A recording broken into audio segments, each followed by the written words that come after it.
Bonjour à toutes et à tous, c'est avec plaisir qu'on se retrouve pour l'une des nombreuses conférences finalement que l'on a sur le droit comparé ou des droits étrangers cette année, aussi bien dans le cadre du CERCRID, du séminaire général du CERCRID, que de la chaire de droit public et politique comparé. Donc aujourd'hui, c'est bien une séance du séminaire général du CERCRID qui est dirigé par Grégory Blaye. Donc je remercie d'avoir pensé à Aurore. Il se trouvait que je pensais en même temps que lui à elle pour la chaire. Donc on s'est rencontrés tout naturellement pour inviter Madame la professeure Aurore Gaillet pour aborder l'un de ses ouvrages, parce qu'il y en a plusieurs. Alors comme nous avons pris par notre faute un peu de retard, je ne vais pas trop m'épancher sur les domaines, mais je vais introduire Aurore dans un instant, ainsi que son ouvrage. Et puis ensuite, elle prendra la parole pour une vingtaine de minutes pour expliquer principalement sa démarche. Et ensuite, nous établirons la discussion avec Grégory et moi-même en faisant éventuellement des ponts sur l'actualité, puisque l'Allemagne est au cœur de l'actualité, par rapport à des mouvements qui concernent, vous l'aurez tous apprécié, l'ensemble des démocraties occidentales. Alors, Aurore Gaillet est professeure à l'université de Toulouse-Capitole, à l'Institut Maurice Horiou. Voilà. Tu m'interromps si je dis des bêtises. Hein. Elle a été membre de l'Institut universitaire de France de 2018 à 2023. Je suis pas très fan des dates, donc je fais attention aussi aux dates.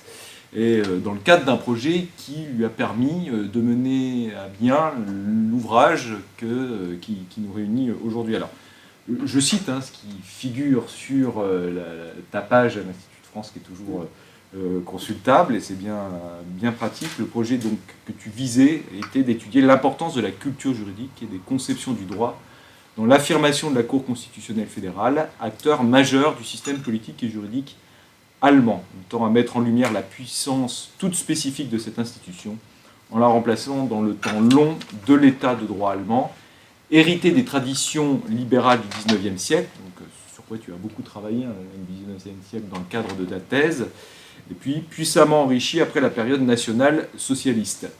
L'étude politique, sociologique, doctrinale et jurisprudentielle de la Cour et de ses acteurs dans les années de reconstruction d'après-guerre constitue l'ossature de ton projet à l'époque, et son caractère innovant était renforcé par la double perspective comparée, ce qui nous intéresse évidemment, dans le temps afin d'analyser la portée des premières conceptions du droit sur les orientations actuelles de la Cour constitutionnelle fédérale allemande, dans l'espace afin d'interroger la place de la justice constitutionnelle dans l'évolution de l'état de droit et de la démocratie en France.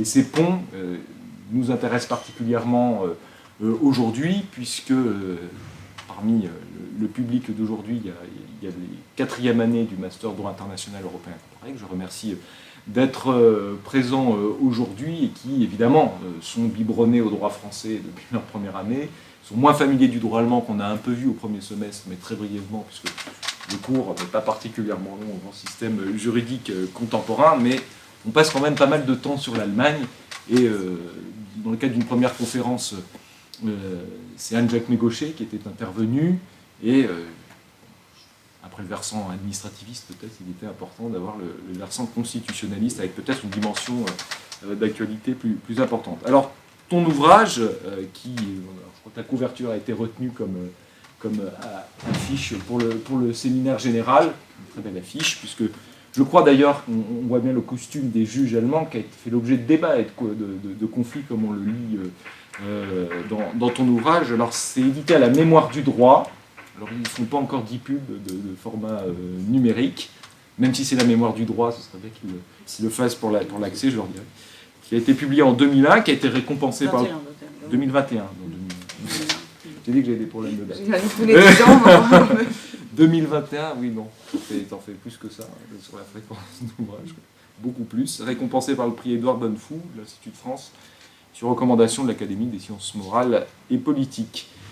2 préfaciers de renom, dont l'un est, je crois, décédé le jour de l'année de publication de l'ouvrage, Michael Studeis, et puis Dieter Green, qui est une référence, y compris pour les juristes français. C'est sans doute l'auteur allemand qui est le plus connu, même pour les non-spécialistes de l'Allemagne en droit public.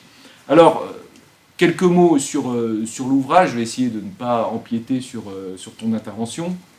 Mais comme vous le savez toutes et tous, la loi fondamentale de 1949 crée la Cour constitutionnelle fédérale allemande, qui est installée à Karlsruhe en 1951. Et il faut le dire, à travers sa jurisprudence, la portée de ces raisonnements, ça reste sans doute la juridiction à l'échelle de l'Europe continentale la plus connue d'un État, puisque je ne parle pas de la Cour de justice ou de la Cour européenne des droits de l'homme, mais évidemment un juriste français connaît la Cour fédérale constitutionnelle allemande, un Espagnol, un Italien ou un Britannique que connaissent très bien, au moins de nom, cette juridiction. Alors il y a un exemple qui est souvent cité, qu'on a sans doute peut-être évoqué dans le cadre de vos enseignements de droit comparé, et même au-delà, c'est quand on parle de l'identité constitutionnelle, la Cour constitutionnelle allemande a eu une influence considérable sur le Conseil constitutionnel français, mais pour ce que je connais aussi des juridictions suprêmes britanniques. Et donc c'est évidemment sans doute la juridiction suprême qui a le plus d'aura en Europe et sans doute pour les juridictions européennes au-delà des frontières européennes. Alors ces arrêts sont non seulement commentés, discutés dans les sphères juridiques, mais l'institution a une vraie place dans la société. En Allemagne, pour des raisons historiques que tu présentes très bien, on remarque d'ailleurs que les juridictions d'autres pays qui ont peut-être une relation au droit différente ou moins spécifique que l'Allemagne essayent de copier et de faire en sorte que les juridictions voient leur rôle sociétal beaucoup plus affirmé auprès des citoyens. On voit toutes les initiatives de communication du Conseil d'État, du Conseil constitutionnel. La Cour de cassation a peut-être moins besoin de cela dans la mesure où le droit privé, entre guillemets, a une portée sociétale plus connue auprès des citoyens que le droit public, mais ces initiatives ne peuvent pas être déconnectées, effectivement, peut-être de l'envie qu'ont les juridictions de droit public d'arriver au même stade de reconnaissance et de place sociétale que la Cour constitutionnelle allemande. Donc c'est évidemment une institution absolument majeure pour la société allemande, alors qui se comprend au regard des origines de sa création, la volonté d'associer, là on l'a vu avec les étudiants en quatrième année, l'ancienne tradition de l'imitation du pouvoir par le droit, et puis, qui est assez ancienne, qui remonte dans l'histoire juridique allemande maintenant de plus d'un siècle, et bien sûr pour répondre aux défis que marquait le droit national-socialiste lorsqu'il vient à disparaître et qu'il faut reconstruire un état de droit à partir de 1945. Alors, ton ouvrage, qui est conséquent, c'est pas un ouvrage de 150 pages, je crois qu'il fait 600... 160. Voilà, on n'est pas loin des 600. C'est une espèce d'enquête qui est menée, juridique, politique, culturelle, sociologique d'une certaine façon aussi, d'une institution qui met en évidence bien à la fois les acteurs, quelles sont les stratégies pour s'affirmer. Je trouve ça très intéressant de voir comment une institution s'affirme dans un paysage institutionnel en construction, que ce soit évidemment par les jurisprudences, mais pas seulement. On évoquait de façon anecdotique le cas de la robe, et puis bien sûr à partir des droits fondamentaux. Alors tu abordes trois parties pour ceux qui n'auraient pas eu accès à l'ouvrage. Donc les prémices et l'émergence de l'institution, globalement, en évoquant la pensée juridique allemande dans le cadre de l'émergence de l'État allemand. On peut évoquer aussi l'importance du moment 1900, alors qui n'est pas qu'un phénomène propre à l'Allemagne du point de vue de la pensée juridique, qu'on retrouve aussi en France, mais également au Royaume-Uni. L'influence de l'expérience de la République de Weimar, qui a mauvaise réputation, mais qui en fait a été absolument déterminante. Et puis, bien sûr, la période nazie, et puis tout ce qui s'est développé depuis 1949. Ensuite, tu abordes la justice constitutionnelle véritablement comme acteur institutionnel, avec des relations parfois assez conflictuelles, y compris avec le gouvernement Adenauer, avec un certain nombre de jurisprudences tout à fait intéressantes de ce point de vue-là.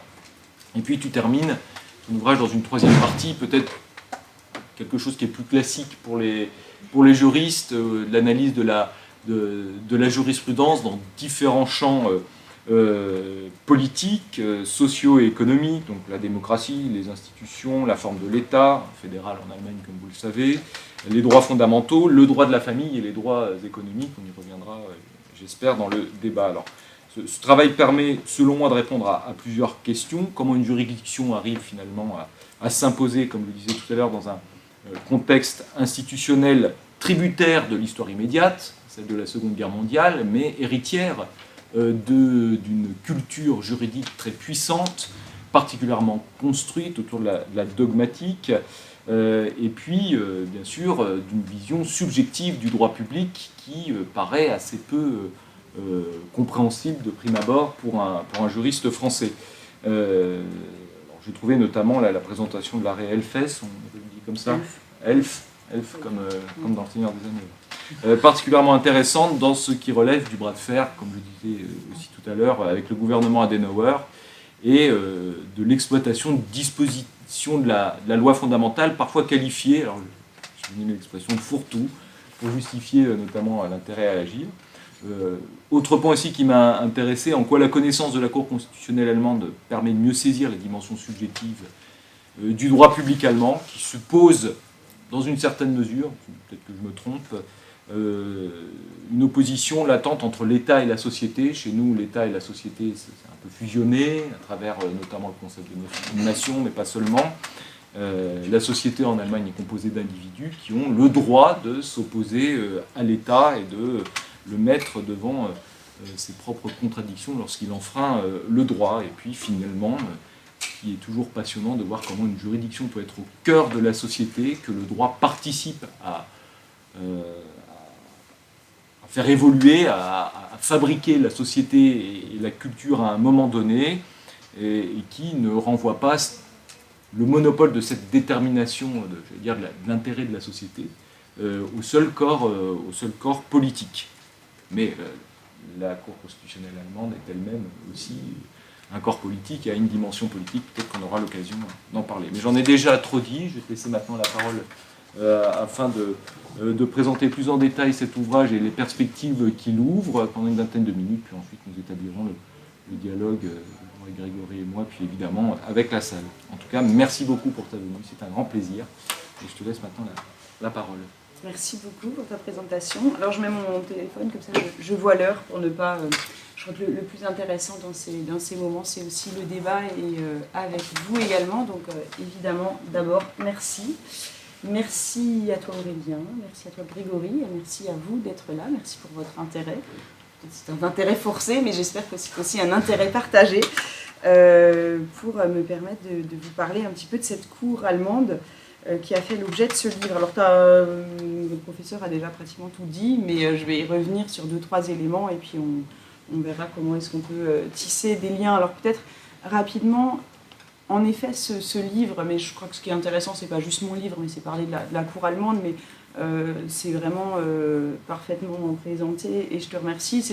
C'est intéressant aussi peut-être pour vous de voir comment est-ce qu'on a une idée. D'ailleurs, c'est intéressant de voir ce que j'avais écrit à l'époque, qui était un projet que j'ai soumis à l'Institut universitaire de France, avec le projet que j'avais d'en faire un livre.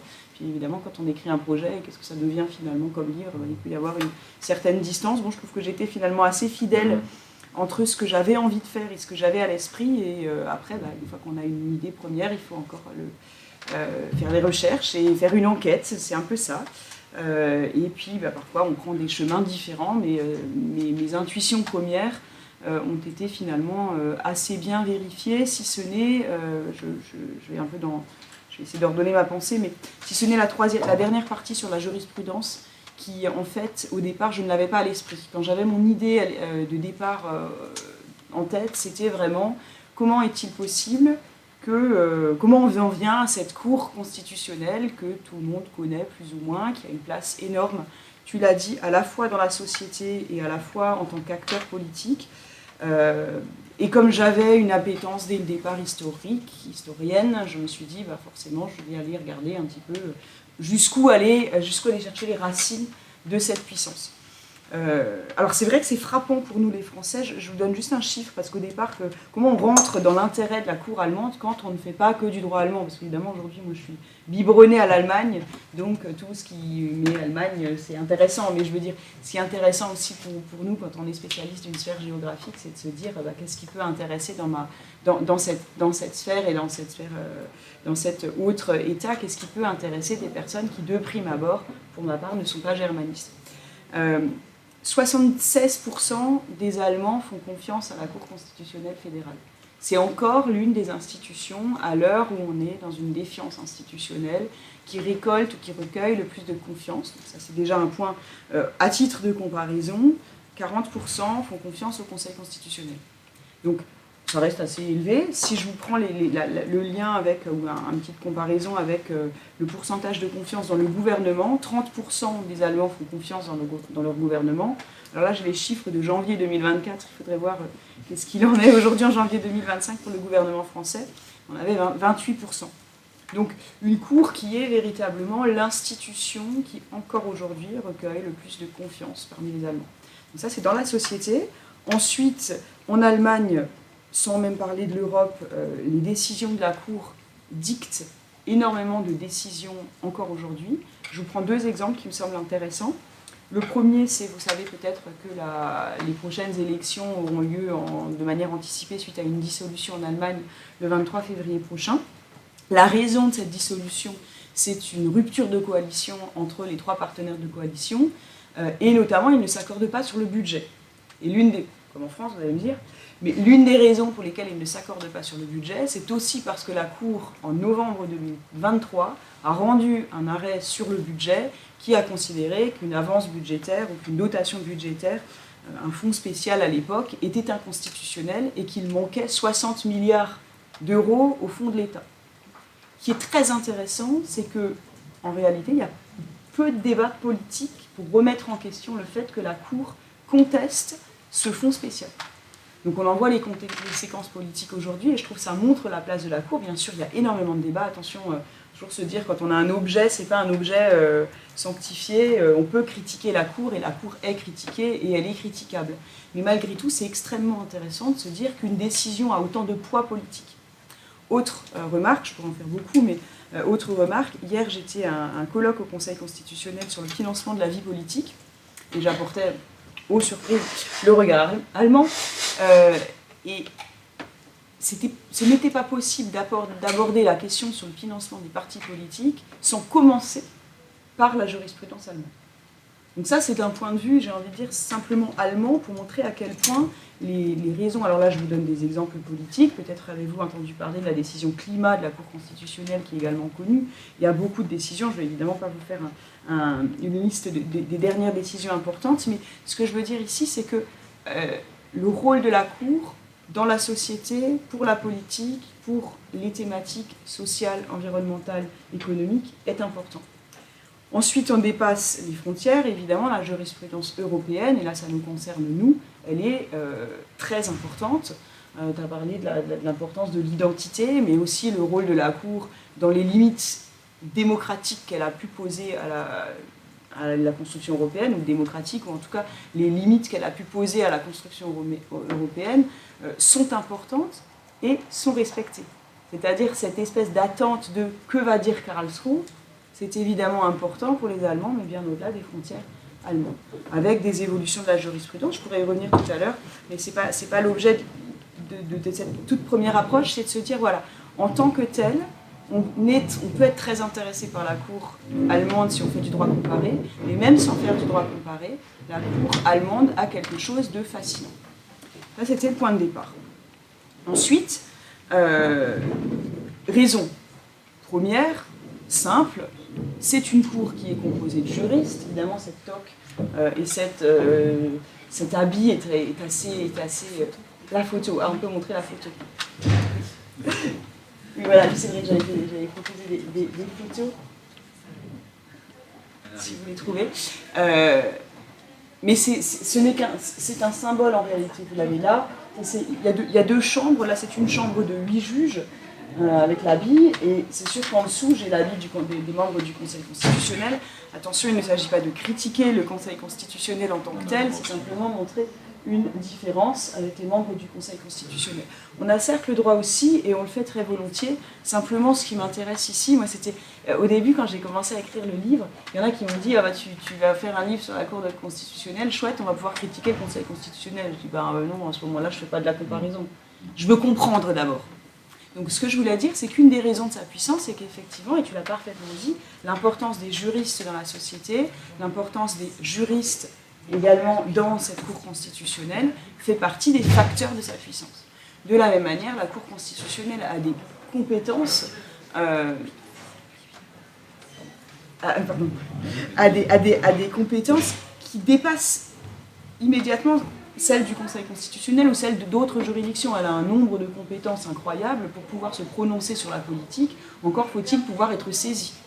Encore faut-il après pouvoir se déclarer compétent. Et la Cour constitutionnelle, elle a les deux. Non seulement elle a les compétences qui font qu'elle peut être saisie, et en plus, quand elle est saisie, elle ne décline jamais sa compétence. Elle peut moduler et considérer avec plus ou moins de réserve à son pouvoir d'appréciation sur les choses, mais elle n'a jamais décliné sa compétence. Donc elle se prononce. Donc ça, ce sont des éléments premiers qui font que, voilà, de prime abord, j'ai une cour extrêmement intéressante au-delà des frontières de l'Allemagne, avec des raisons facilement identifiables dans le cadre de la Constitution actuelle, c'est-à-dire de la Constitution de 1949. Mais si je m'arrête à ça, j'aurais pu faire un livre sur la Cour, ou faire un livre sur une comparaison avec le Conseil constitutionnel, au demeurant très intéressant, mais comme je vous le disais, et c'est ce que tu disais à l'instant, ce qui m'a davantage intéressé, c'était comprendre comment cette puissance actuelle de 2018 ou de 1949 s'ancre dans une trajectoire historique.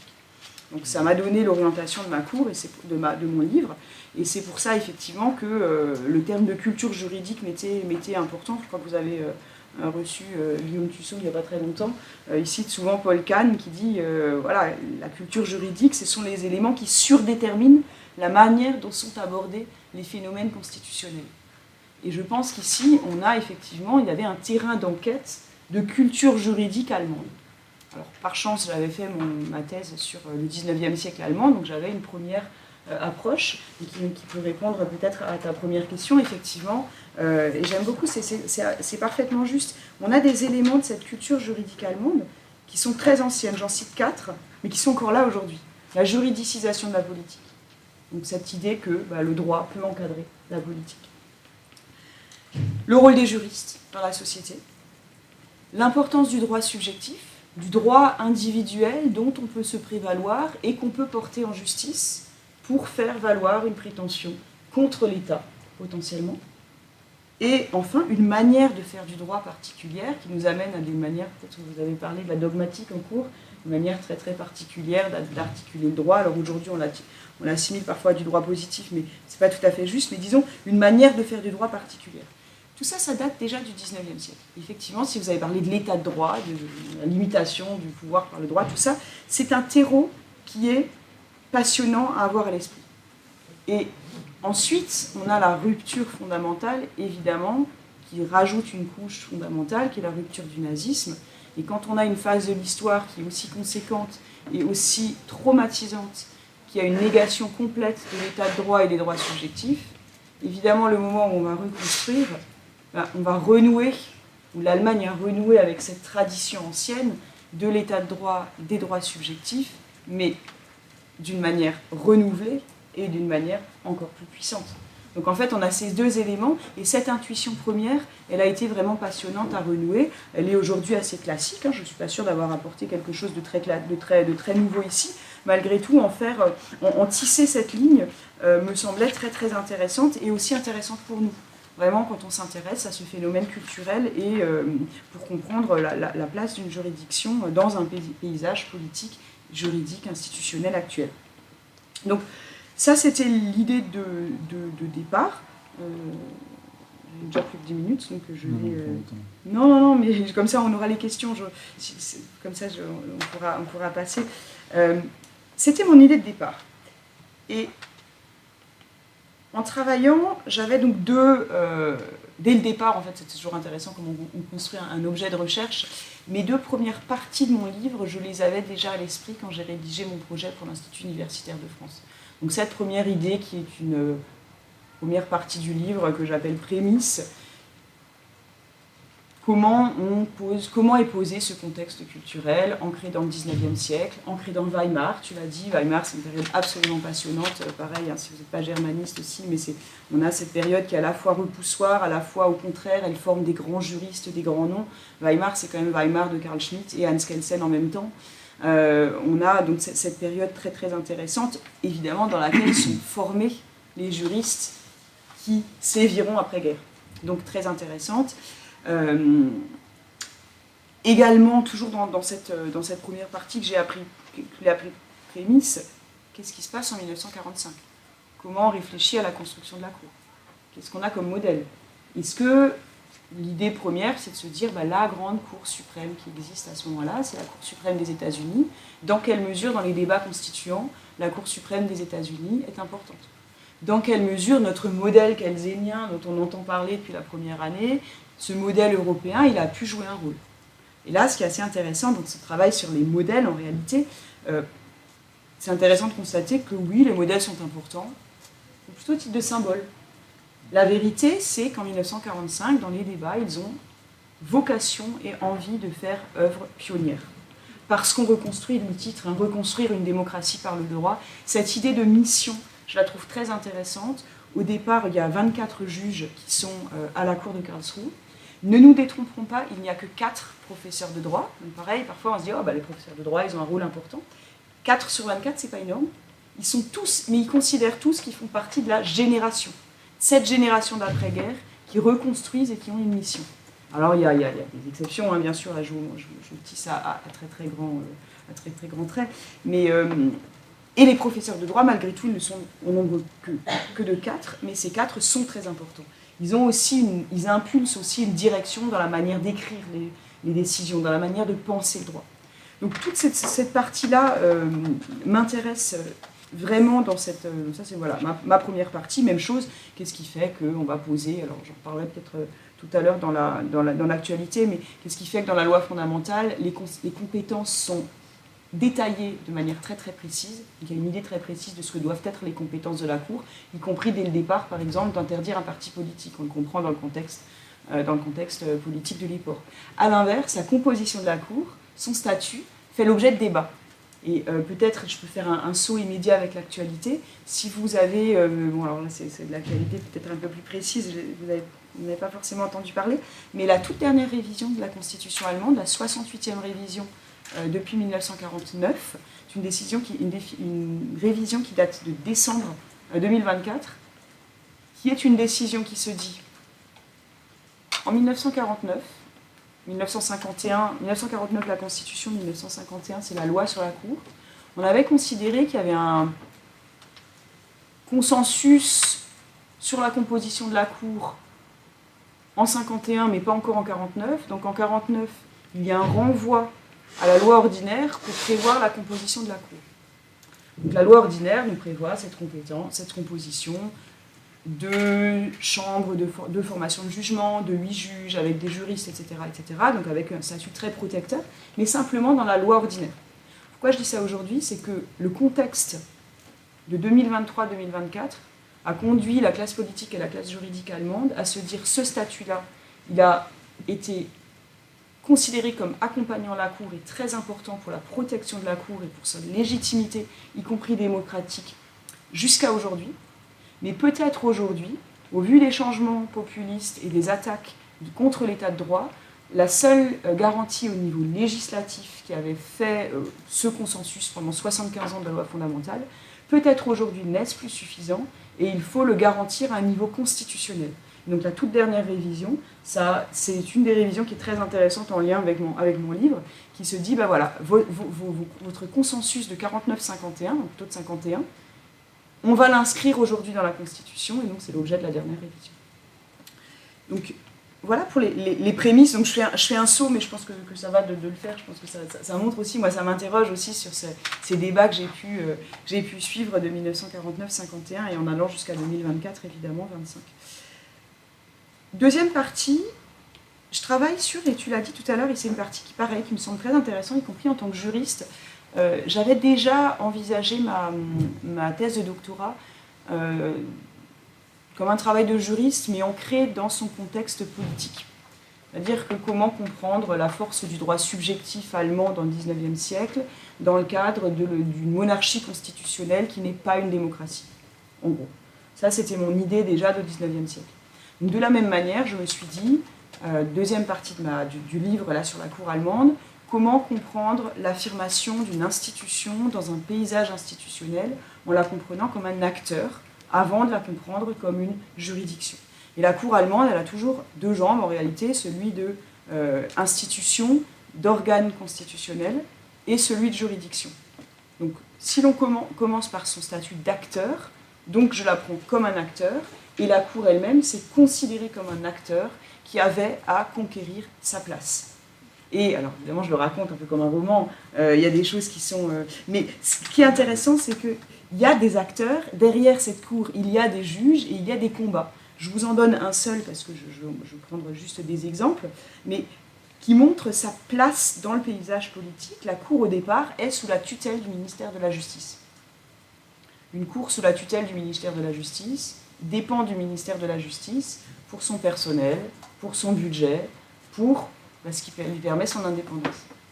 Et ce qui est extrêmement intéressant, c'est que forte de sa conscience collective, la Cour, dès 1951-52, s'est battue, on a parlé de querelle du statut, pour acquérir l'indépendance de son statut.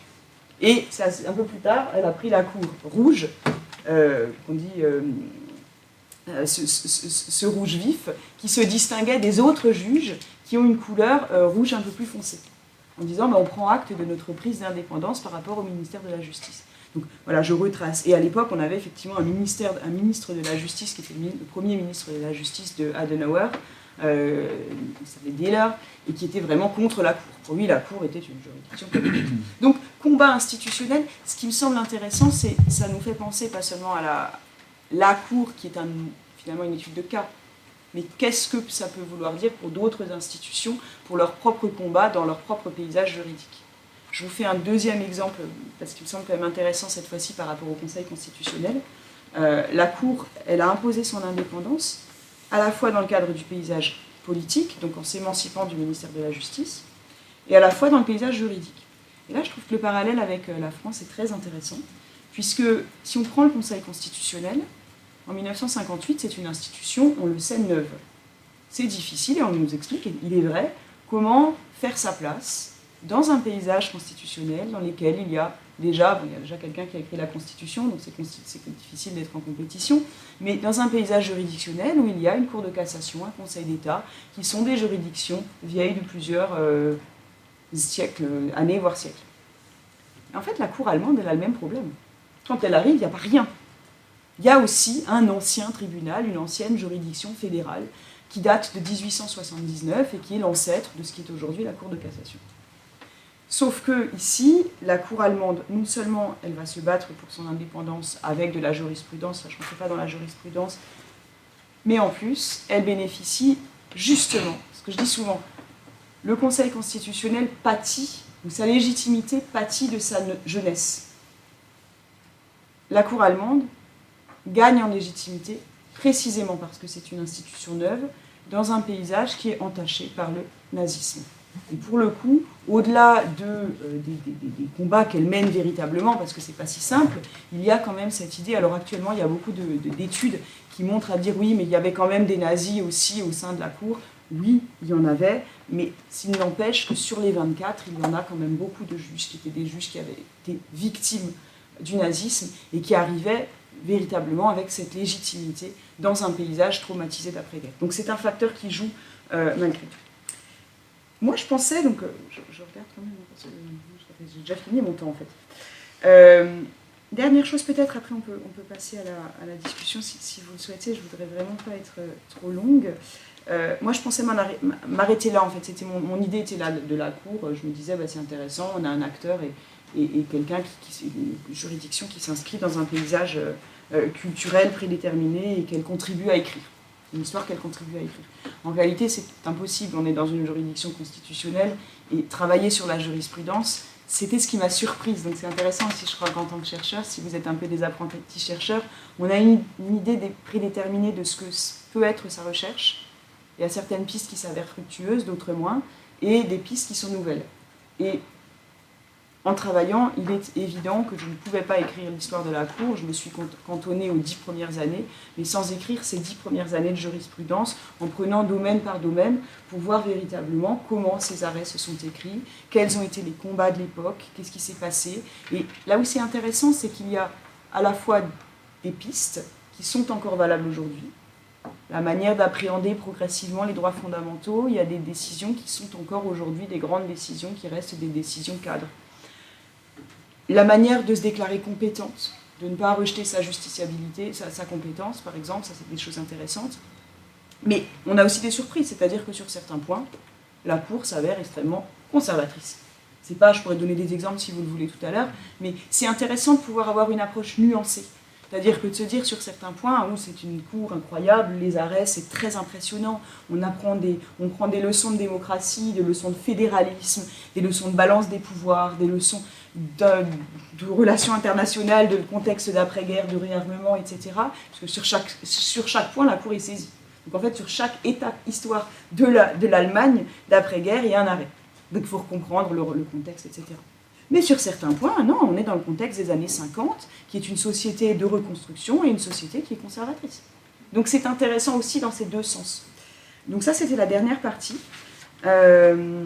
sur la Cour, donc, qui m'a permis de rentrer dans cette jurisprudence, et très volontiers, si vous avez des questions, j'y reviendrai. Peut-être, en conclusion, parce que comme ça, voilà, je passe un peu tout ça, pour laisser le temps. J'ai plein de choses à vous raconter si vous le voulez. Mais ce qui m'intéresse peut-être aujourd'hui, c'est le bilan, parce qu'après, voilà, je vous raconte, je parle de l'histoire, on s'arrête en 61. Alors la première chose, c'est que le livre, il ne s'arrête évidemment pas en 61. À la fois, les étapes, c'est 45-61. Vous avez bien compris que je remonte bien avant dans l'histoire constitutionnelle allemande et même européenne sur certains points. Et je ne m'arrête pas à 61, puisqu'il y a de nombreuses pistes qui sont lancées, sur lesquelles je me dis, bon, s'il y a 2 grands arrêts sur l'interdiction des partis politiques dans les années 50, je ne vais pas m'arrêter là, il faut au moins un petit moment où je vais un peu plus loin en disant, cette jurisprudence sur l'interdiction des partis politiques, qu'en est-il aujourd'hui? Donc je vais un peu plus loin à chaque fois. Donc il y a des fois quand même, il faut arrêter, il faut aussi arrêter d'écrire, donc ce que j'ai fait aussi. Mais ce qui m'intéresse à la fin, c'était un bilan provisoire que je fais, et je termine ma conclusion avec 2 idées. La première, c'est de dire qu'effectivement, ne tombons pas dans l'histoire du succès qui devient mythifiée et qui ne nous permet plus d'avoir de nuances. Donc ça, c'était un élément que j'ai appris en travaillant là-dessus. Donc à la fois, je suis devenue une grande admiratrice de la Cour constitutionnelle, et à la fois, c'est très intéressant de comprendre aussi pourquoi elle est critique et elle-même s'interroge sur ces débats. Donc ça, c'est très intéressant. Ensuite, je dressais un bilan, et j'avais pris 2001, 2011, 2021, à chaque fois pour voir quels sont les bilans qui ont été tirés. Et c'était intéressant parce qu'on avait 2001, c'était post-11 septembre, donc la Cour confrontée au terrorisme. 2011, plutôt des critiques sur le rapport avec les autres acteurs du paysage institutionnel allemand, que sont les autres, le Parlement notamment. Il y a quand même toujours cette question de qui dicte quoi, quelle légitimité. 2021, on était en plein Covid. Donc il y avait aussi la question de son lien avec les droits fondamentaux, une fois de plus. Et puis, après, évidemment, il y a des nouveaux défis. Si je continue un peu plus loin, il y a des choses intéressantes, passionnantes tout au long du XXe siècle. Si je regarde vers l'avenir, parce que ce sera sans doute, et du coup ça peut être aussi toujours intéressant de discuter avec vous, je pense que ça fera sans doute l'objet de 1 ou 2 prochains livres. Il y a 2 défis qui me semblent importants à observer, ou 3. Le premier, qui me semble passionnant, mais qui reste de l'histoire, peut-être avec un lien actuel qui est celui de la réunification. C'est-à-dire que c'est une cour qui s'est construite dans le cadre d'une Allemagne divisée au départ, jusqu'en 1990, et donc qui a rendu sa jurisprudence dans le cadre de la République fédérale d'Allemagne. En 1990, l'Allemagne est réunifiée. Donc c'est aussi un défi qui me semble historique, mais en même temps actuel. Comment on fait société? Comment une juridiction peut avoir un impact ou un rôle dans la réorganisation et le rapprochement d'une société qui était divisée? Ça, c'est un défi qui me semble intéressant, concomitant en plus avec le défi de l'intégration européenne. Donc ça, c'est un défi qui m'intéresse aussi, alors qui est plus classique, donc ça, je pense que j'en ferai pas un livre, parce que j'en traite en permanence. Mais celui de la réunification fait écho avec des questions actuelles, donc ça m'intéresse. Et puis aujourd'hui, la Cour elle-même, la révision dont je viens de parler, 2024, elle ne s'appelle plus comme ça à la fin, mais tout le trajet législatif, le projet de révision s'appelait pour la résilience de la Cour constitutionnelle, avec l'idée, la justice constitutionnelle du XXIe siècle est critiquée, est la cible de toutes les tentations illibérales contre l'état de droit. Que signifie une justice constitutionnelle au XXIe siècle? Est-ce qu'elle doit s'envisager isolément?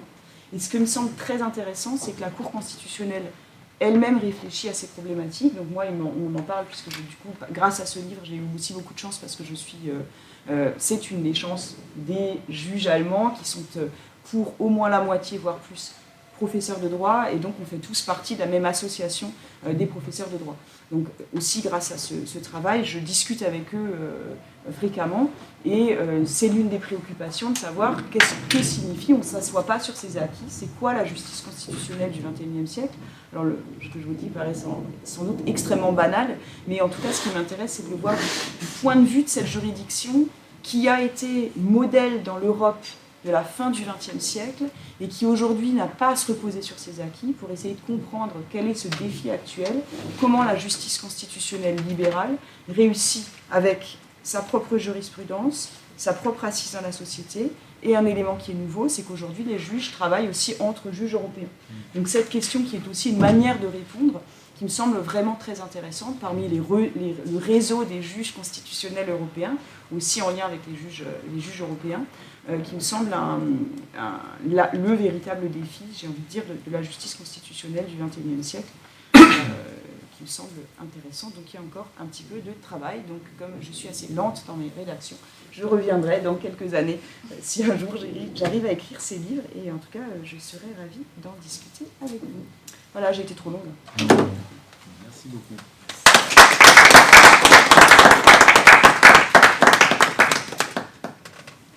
Grégory, si tu veux. Avec plaisir. C'était pas du tout trop long, c'était passionnant, au contraire. Merci beaucoup Aurore d'avoir bien voulu venir jusqu'à nous. Beaucoup de personnes s'imaginent que Saint-Étienne c'est très très loin, parce que c'est dans leur esprit au-delà de Lyon. Alors qu'en réalité c'est pas si difficile de venir. Et il y a le musée de la mine. Voilà. C'est important de venir à Saint-Étienne. Voilà. Alors j'ai peut-être des remarques que je peux faire en rafale, qui sont peut-être des occasions de développer dans des directions que on va choisir d'accepter ou non. Voilà. J'accepte le défi.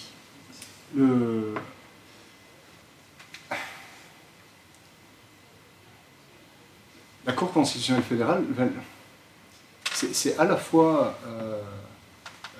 un objet dans le paysage juridique que tout le monde a l'impression de connaître, et à la fois pour les juristes français, une juridiction qu'on connaît très mal, parce qu'en réalité, les juristes français, par expérience, parce que je m'intéresse de près au common law, je fais un petit peu de droit comparé, les juristes français ont une allergie à tout arrêt qui fait plus de 2 pages.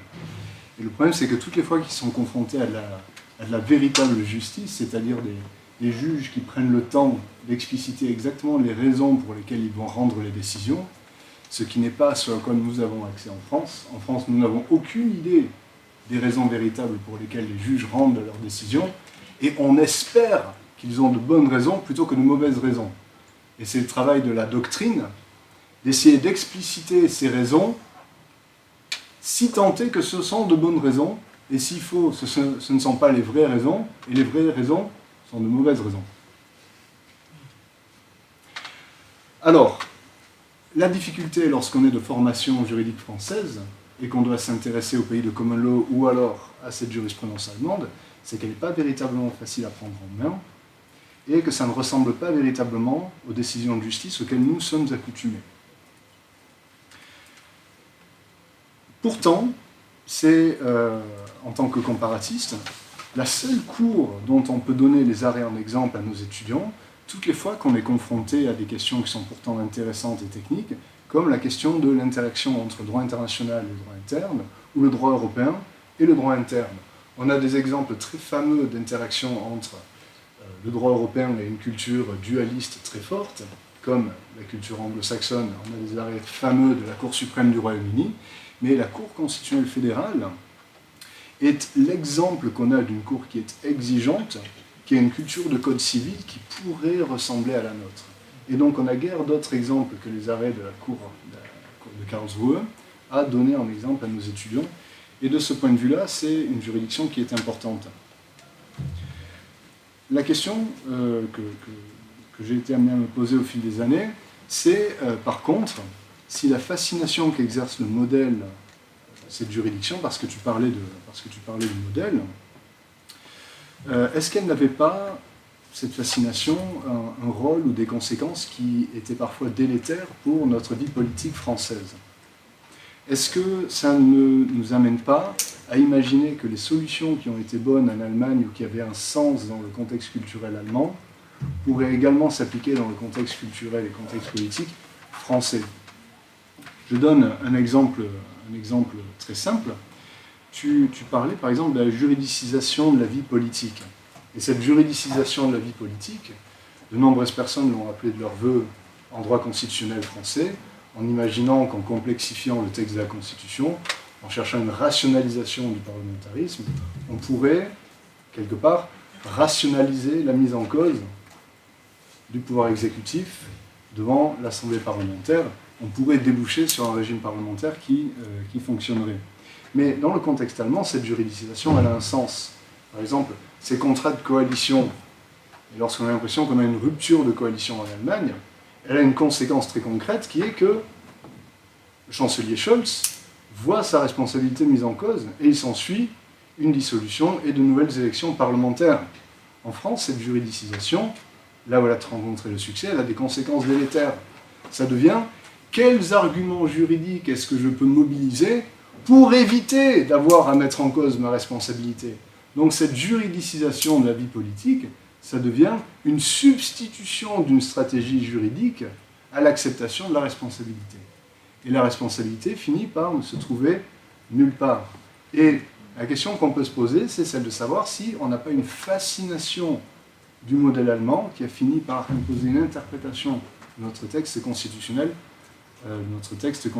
français.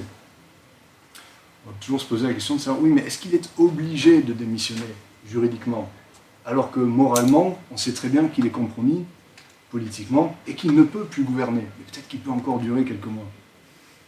Autre question qu'on peut se poser, cette force de la conception subjective du droit public, qui est vraiment un apport de la pensée juridique allemande, est-ce qu'elle a véritablement un sens en France?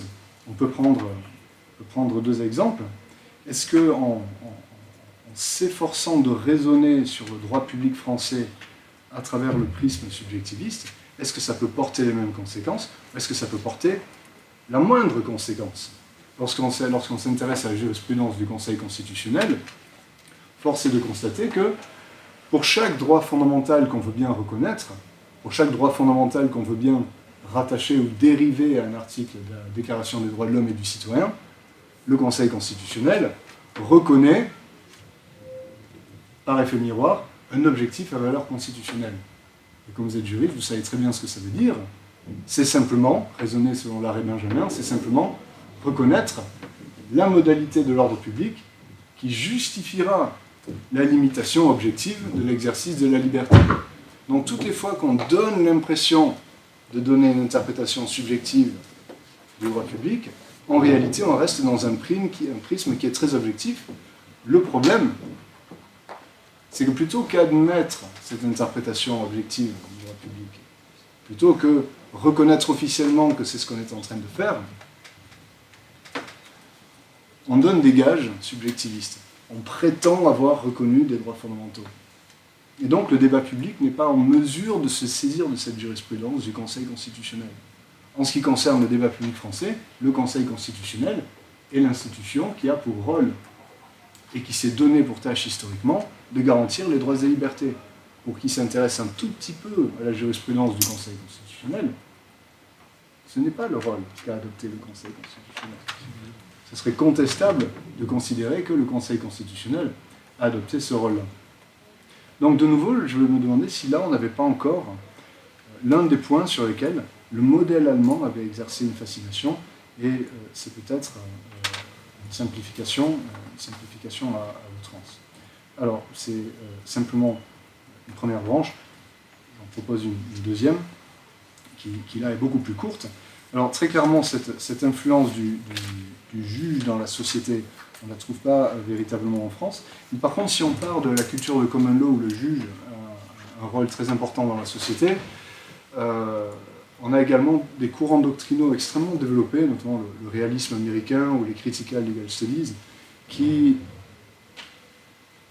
ont pour apport principal précisément de montrer que le droit ne s'impose jamais objectivement.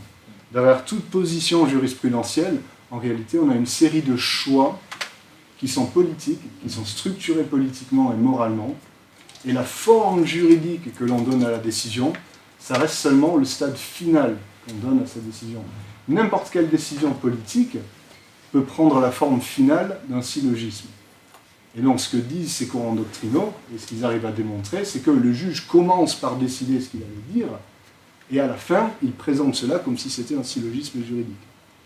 Et je me demandais si on avait j'ai pas connaissance, connaît ces mêmes courants doctrinaux tranchants en Allemagne, et toutes les fois qu'on a envie de trouver des critical legal studies, on est obligé d'aller regarder dans d'autres pays finalement, et l'Allemagne, ça va être plutôt le pays d'un Habermas qui croit beaucoup en réalité à ce rôle de la juridiction constitutionnelle. Ou alors, est-ce que c'est simplement l'ignorance de ma part, et qu'on a les critical legal studies allemandes? On ne les connaît pas. Mais on ne les connaît pas parce que les courants doctrinaux, les champs doctrinaux sont hermétiquement cloisonnés. Merci beaucoup, c'est extrêmement intéressant. Je commence par la dernière, puisque c'est comme ça, c'est la plus courte. Pour moi, moi j'adore, je trouve que vraiment il y a des parallèles à faire ou des recherches à faire pour mettre en parallèle si vous faites du droit comparé. C'est dur, c'est très dur, mais j'adorerais connaître plus de common law pour pouvoir comparer entre la France, l'Allemagne et le Royaume-Uni par exemple. C'est ce qu'on se disait tout à l'heure, mais l'Italie, qui va beaucoup d'autres, mais je trouve que ça demande beaucoup de travail pour réussir à comprendre finement. Donc en gros, je trouve que c'est juste très très intéressant ce que tu as dit sur la common law. Alors sur les courants doctrinaux, oui et non. Il y a des courants doctrinaux, bien sûr, notamment toute la Eberle qui fait beaucoup de droit culturel, peut être intéressant, mais, et ça c'est peut-être, c'est bien aussi parfois de se réfléchir à ce que nous on a d'intéressant. On en parlait tout à l'heure, les Allemands s'intéressent beaucoup à la manière dont nous on les voit, donc l'étranger les voit, c'est très très intéressant aujourd'hui, je suis sur plusieurs projets où les Allemands s'interrogent sur leur manière de faire du droit et comment c'est perçu à l'extérieur. Nous au contraire, on va regarder à l'extérieur et on va se dire, et ça j'adore parce que je me dis, j'ai envie d'en discuter davantage avec mes collègues allemands, puisque finalement c'est très très rare qu'ils invitent comme ça quelqu'un qui va parler d'Espagne, d'Italie et d'autres manières. Pourquoi je dis ça? C'est parce que le véritable courant doctrinal et la véritable manière de faire du droit, qui a un côté fascinant, mais qui est aussi critiqué par eux parfois, c'est ce que j'appelais dogmatique. Et en fait, toutes les études juridiques sont structurées autour de la manière d'apprendre à être juge. Donc il faut obtenir les deux examens d'État, premier examen d'État, deuxième examen d'État, qui permettent d'acquérir l'aptitude à exercer la formation de juge, la profession de juge. Qu'on soit après avocat, administrativiste, travaillant dans une administration, procureur, n'importe quoi, toute la formation est orientée vers ça, ce qui fait que les Allemands apprennent à faire des cas. Les Fall, c'est des études de cas en réalité. Et ça veut dire que tout ce qui est théorie, tout ce qui est droit comparé, tout ce qui est histoire, ça ne veut pas dire que ça ne les intéresse pas. J'ai beaucoup de collègues qui, une fois devenus professeurs, une fois devenus titulaires d'une chaire, s'intéressent à l'histoire, à la théorie, au droit comparé, et qui sont d'un niveau justement incroyable, mais leur première qualité, c'est une qualité technicienne. Donc avec ces avantages, moi je trouve que les Allemands c'est des juristes incroyables parce qu'ils se sortent le code, ils savent faire, ils sont bien mieux que nous, c'est des vrais praticiens, mais eux-mêmes regrettent parfois d'avoir une insuffisance de connaissances théoriques. Donc pour te dire que finalement, on a peut-être moins de théoriciens purs en Allemagne. Il y en a, mais qui le développent plus tard. Donc ces grands courants, c'est peut-être un peu limité de ce que je te dis, parce que du coup, moi, je suis aussi orientée. Et ces études, ce qui est intéressant, c'est que cette dogmatique en droit constitutionnel est strictement orientée par la jurisprudence de la Cour constitutionnelle. Et la Cour constitutionnelle qui se sert elle-même en retour des concepts développés par la doctrine pour les intégrer dans sa jurisprudence. Ça me permet de faire un pont avec ta première remarque, mais si les arrêts sont si longs, c'est comme s'il y avait une synergie entre les professeurs de droit, d'une part, qui systématisent la jurisprudence, développent des concepts, et de l'autre côté, la jurisprudence qui se développe. Et ensemble, comme ils font partie de la même, qui ont exactement la même formation et qui se connaissent pour la plupart, c'est pas un conflit d'intérêt ce que je dis, mais simplement ils ont une bonne manière de penser. Et ça laisse déjà le temps d'avoir compris toute cette jurisprudence, de l'avoir intégrée, comprise et être capable d'en développer et de résoudre des cas à partir de là, ça laisse moins de place au développement de la théorie. Donc peut-être après, il y a d'autres, sans doute il y a des noms super intéressants. Ce que fait notre collègue Uwe Volkmann, par exemple, à Francfort, c'est extrêmement intéressant de manière de théorie. Enfin, il y a des noms qui sont super intéressants, mais disons peut-être c'est pas l'idée première. Et ça répond. Je peux juste rebondir là-dessus, parce que c'est intéressant. Quand on voit l'œuvre doctrinale et de philosophie du droit du XIXe siècle du côté allemand, quand même, elle est extrêmement riche. Donc aujourd'hui, c'est vraiment un dossier qui parle. On en est où de la théorie de la philosophie du droit en Allemagne, qui a été quand même très importante dans les systèmes romano-germaniques au XIXe siècle? Elle est importante, mais j'allais dire, elle est développée plus tard. Là, on parlait de Christoph Müllers tout à l'heure. Lui, véritablement, c'est un excellent philosophe du droit, mais qui continue à travailler. Alors, sur le concept d'État, par exemple, c'est l'idée de Müllers. Mais on est eux-mêmes critiquent aujourd'hui le fait que la dogmatique a pris une telle place qu'il y a moins de place dans cette grande tradition de philosophie du droit. C'est d'abord par ça que la germanophilie juridique française est passée, si on prend un Savigny ou des choses comme ça. Enfin, et oui, mais c'est pervers parce que la dogmatique vient de Savigny. Et oui, c'est pour ça que je le cite. Et c'est assez passionnant parce que ça vous montre aussi la place qu'a pris la Cour. C'est-à-dire que la dogmatique, au départ, c'est un droit formé par les juristes. Et donc les juristes, ils ont été presque prédominants. Puisqu'en plus, l'Allemagne n'était pas un État, donc les juristes avaient une place énorme. Ensuite arrive l'État, les juristes ont toujours une grosse place, mais au moment où arrive la Cour, il y a eu un moment où on a dit, je ne sais pas si ça vous dit quelque chose, mais le détrônement, il y a un grand article tout de suite après, dans les premières années, qui a fait beaucoup dans les 1989, mais qui prenait acte de l'évolution en disant la doctrine a été détrônée. Entthronung. C'était vraiment donc ça a suscité beaucoup de débats en disant non. En réalité, la doctrine n'a pas été détrônée, mais c'est un jeu d'interaction entre la Cour et la doctrine. Donc ça laisse moins de place à ces grandes questions. Après, ça ne veut pas dire, par exemple, à Freiburg, il y a une grande œuvre d'un collègue, Matthias Siechert, de réhabilitation et de réflexion sur l'œuvre de Kelsen. C'est immense ce qu'il fait. Par exemple, alors, c'est pas un philosophe, mais on est sur des auteurs qui sont véritablement, qui continuent à être discutés. C'est une pensée supérieure, C'est une pensée supérieure. Oui, et puis il a eu non seulement c'est une pensée supérieure, et en plus ils ont une force de la recherche. On a un environnement de recherche qui n'est pas le même.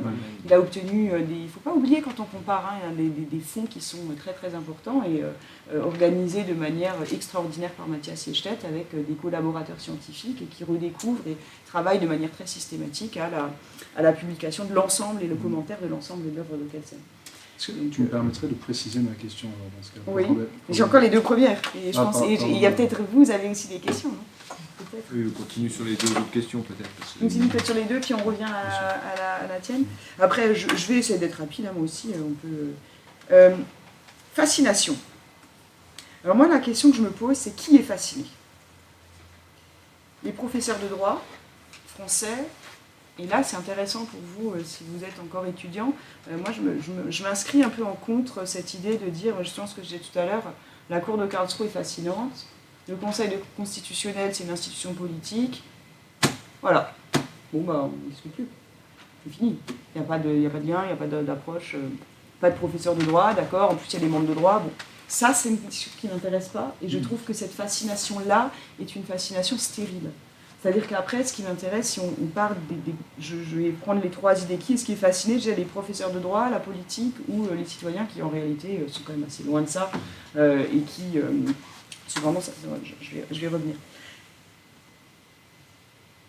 Pour la Cour, et effectivement, quand on est professeur de droit, mais je pense qu'il y a aussi de plus en plus de collègues dont vous faites partie, mais de très très nombreux collègues aussi, qui ont un discours beaucoup plus nuancé pour essayer de comprendre comment et pourquoi les 2 systèmes sont différents. Donc là, on revient à ce qu'on disait tout à l'heure de la culture juridique. Il n'y a pas que la culture juridique, il y a aussi l'environnement procédural dans lequel on se situe. Quand on a 3 mois pour rendre une QPC, on n'écrit pas une opinion dissidente et pas une décision de plusieurs pages. Et à l'inverse, les arrêts de la Cour, alors ils sont vraiment, aujourd'hui ils sont traduits, donc vous pouvez fort bien aller voir les arrêts de la Cour, ça peut être intéressant d'aller voir à quoi ça ressemble. Par exemple, la décision climat, si vous avez un intérêt à aller regarder de 2021, c'est très intéressant de voir comment elle est agencée, structurée, effectivement un peu plus à l'européenne, il nous explique quelles sont les motivations, quels sont les arguments, puis on répond point par point. Donc pour un juriste, c'est très stimulant parce qu'on apprend beaucoup de droit. Mais d'un autre côté, n'oublions pas que les arrêts motivés de la Cour sont très faibles, sont quantitativement très limités. C'est-à-dire qu'on est dans un système, l'une des compétences de la Cour par laquelle elle est la plus saisie, c'est un recours individuel. Donc ça veut dire que tout citoyen a accès à la Cour, on ne l'a pas en France. Entre 1,5% et 3% des recours sont acceptés chaque année. Et dans les recours qui sont acceptés, la plupart des décisions, c'est des rejets sans motivation, et une partie des arrêts qui ne sont pas des arrêts de chambre. Là, vous avez vu l'une des chambres de 8 juges, mais elle rend aussi un certain nombre de décisions, y compris des arrêts de fond, dans des formations de jugement de 3 juges. On n'a pas ces grands, magnifiques arrêts. Donc c'est bien aussi de voir l'ensemble du contexte, il me semble. Donc il y a la culture juridique qui est différente, il y a les délais, il y a la procédure. Qu'est-ce que je voulais encore ajouter ici ? Après, dans ta question qui était plus précise, de la question de la juridicisation de la vie politique, on pourrait se dire, ce serait plutôt une perception politique et citoyenne. Bon, est-ce qu'on n'aurait pas la solution allemande de la juridicisation de la politique, ça marche bien en Allemagne, ça apporte une certaine tempérance. Là, il est vrai que le terreau politique, culturel français n'est pas porté ni au compromis, ni à l'acceptation aujourd'hui d'une décision. Si le Conseil constitutionnel aujourd'hui sortait de son cadre dans lequel il est, alors il pourrait définir, là je te trouve un peu dur, hein, les décisions qui sont que 2 pages, bon il y a quand même un peu plus sur certaines, mais si le Conseil constitutionnel avait rendu une décision différente dans le cadre de la réforme des retraites, par exemple, est-ce que ça aurait permis une tempérance et un apaisement de la société ? Je ne suis pas sûre. On n'est pas dans le même... ou la culture du compromis, du contrat de coalition dont tu parles. C'est des choses qui se... Ça ne veut pas dire que c'est irréversible. Bon, je ne dirais pas que la culture française est hostile au compromis, hostile à la discussion, à la coalition. Mais ça se travaille sur le long terme. Et l'acceptation d'une juridiction, alors la Cour allemande, comme vous l'avez compris, et c'est là que j'ai trouvé que c'était intéressant, en gros, elle a fait fort tout de suite. C'est-à-dire qu'elle a les 10 premières années, en gros, c'était le moment où il fallait s'imposer comme un acteur et avec sa jurisprudence. On fait de la place. Et elle a eu le soutien en plus de la population et du Parlement. Mais aujourd'hui, dans le contexte politique juridique tel qu'on est, il y a sans doute énormément de choses à faire pour retrouver encore plus de légitimité au Conseil constitutionnel et au rôle du droit dans la société, et vous avez tous un rôle, je pense, véritablement. Qu'est-ce que c'est un juriste ? C'est pas juste une élite hors sol, on est aussi là pour travailler et pour réfléchir à des problèmes concrets, etc. Mais ce sont des évolutions qui sont sur le long terme, donc en fait je vais dans ton sens, c'est-à-dire que on peut avoir une fascination si cette fascination nous amène à réfléchir aux évolutions futures et pas juste à plaquer un modèle. De toute façon, c'est absolument impossible. Pour la fascination du droit, de la conception subjective, et là je dirais exactement la même chose. Ta question de départ, elle est très bonne. Comment est-ce qu'on garantit les droits et libertés ? Comment est-ce qu'on fait quelle acception des droits et de leurs garanties dans une société ? Et comprendre la conception subjective du droit allemand telle qu'elle est aujourd'hui, c'est s'inscrire dans tout un système, une fois de plus développé par la Cour, de dogmatique, dans lequel les droits sont des droits subjectifs d'une part, et c'est très important parce que la porte d'entrée de la recevabilité du juge est une porte subjective, c'est-à-dire qu'il faut être lésé dans ses droits, et c'est ça qui change beaucoup de choses dans cette culture subjective du droit, que ce soit pour le droit administratif ou le droit constitutionnel. Donc le terreau historique subjectif demeure. En revanche, au niveau de la protection, les Allemands disent c'est toujours double dimension des droits. Droit subjectif, droit objectif. Donc là, en fait, ma réponse, elle est peut-être un tout petit peu de biais, parce que je me dis, pour répondre à cette question, c'est de nouveau un système. C'est-à-dire que la culture subjective allemande, pour moi, aujourd'hui, elle explique principalement la porte d'entrée de l'atteinte à un droit qu'il faut faire valoir pour accéder à la juridiction. Mais ensuite, après, subjectivisation, ça, c'est un mot qui me semble beaucoup plus important et pertinent quand on parle du droit administratif, pour les pouvoirs du juge, etc. Mais dans la protection constitutionnelle, actuellement, la protection constitutionnelle, c'est systématiquement une association entre différents droits avec une protection subjective, mais qui serait trop étroite, en fait, pour leur conception. Pour ouvrir à une protection plus large et intégrer des obligations de l'État, et aussi ce que vous connaissez sans doute, je ne sais pas si tu travailles avec eux, sur la dimension horizontale de la protection des droits, pour arriver à des dimensions qui sont beaucoup plus larges que la relation simple, enfin, ou en tout cas unidirectionnelle entre l'individu et l'État, il faut élargir. Et tout ça, c'est des constructions. Donc en fait, ma réponse, ce serait de nouveau, effectivement, il y a peut-être une fascination sur ce droit subjectif, mais c'est toute une culture juridique, plus un système qui est développé à la faveur de la jurisprudence de la Cour. Et là-dessus, le Conseil constitutionnel, il fait son boulot de son côté avec son propre système qu'il développe. Mais l'idée, c'est qu'on est dans des cadres aussi différents et qu'il ne s'agit finalement pas du tout de plaquer le modèle allemand. Je ne sais pas si j'ai répondu. Pas complètement. On va peut-être laisser la parole On continue, pas complètement. Oui, on peut continuer, mais si parmi les collègues qui sont présents, je vous remercie d'être là, notamment Jonas, qui nous a rejoint aujourd'hui, qui habite toujours Saint-Étienne. Oui, d'ailleurs, j'ai pas Paris, mentionné, c'est une chance absolue de d'être travailler là. aussi avec Donc, un privatiste qui a une qualité incroyable en droit allemand. Donc, Oui, alors pour les étudiants qui sont là, Jonas Knetsch a été professeur de droit privé à Saint-Étienne un certain nombre d'années, il est aujourd'hui à Paris 1, et puis voilà, il continue d'habiter ici. Il continue à faire du droit allemand, puisque nous travaillons ensemble évidemment. à un manuel collectif de droit comparé franco-allemand. Donc si vous avez des questions, c'est la salle maintenant qui a la parole. Allez-y. Moi, c'est une question sur, historiquement, comment est-ce que la Cour elle a réussi à se légitimer. Vous avez mentionné le fait qu'elle était sous la tutelle du ministère de la Justice. Comment est-ce que la population pouvait refaire confiance aux autorités alors qu'ils sortaient d'une période d'instabilité politique et juridique? Alors peut-être il y a deux choses ici. La première question, c'est comment la Cour elle est sortie de la tutelle du ministre de la Justice. Là, c'est vraiment, c'est un combat qui était le premier, le plus important pour la population à ce moment-là. Là, on est vraiment dans un combat institutionnel et la Cour a rendu à la fois des arrêts, mais aussi au départ ce qu'on appelle une position statutaire où elle affirme qui elle est et elle affirme son indépendance. Donc c'est une querelle, j'allais dire, qui est indépendante de ce qui se passe à ce moment-là. On est tout de suite en 1952, donc vous imaginez, on est vraiment dans le début, et la Cour rend un rapport, un premier, d'abord signé par un premier juge, et ensuite qui est le reste de toute la juridiction rend un avis d'assemblée plénière pour le soutenir et pour dire nous avons besoin de notre budget, etc. Donc ça se joue entre rapport et jurisprudence.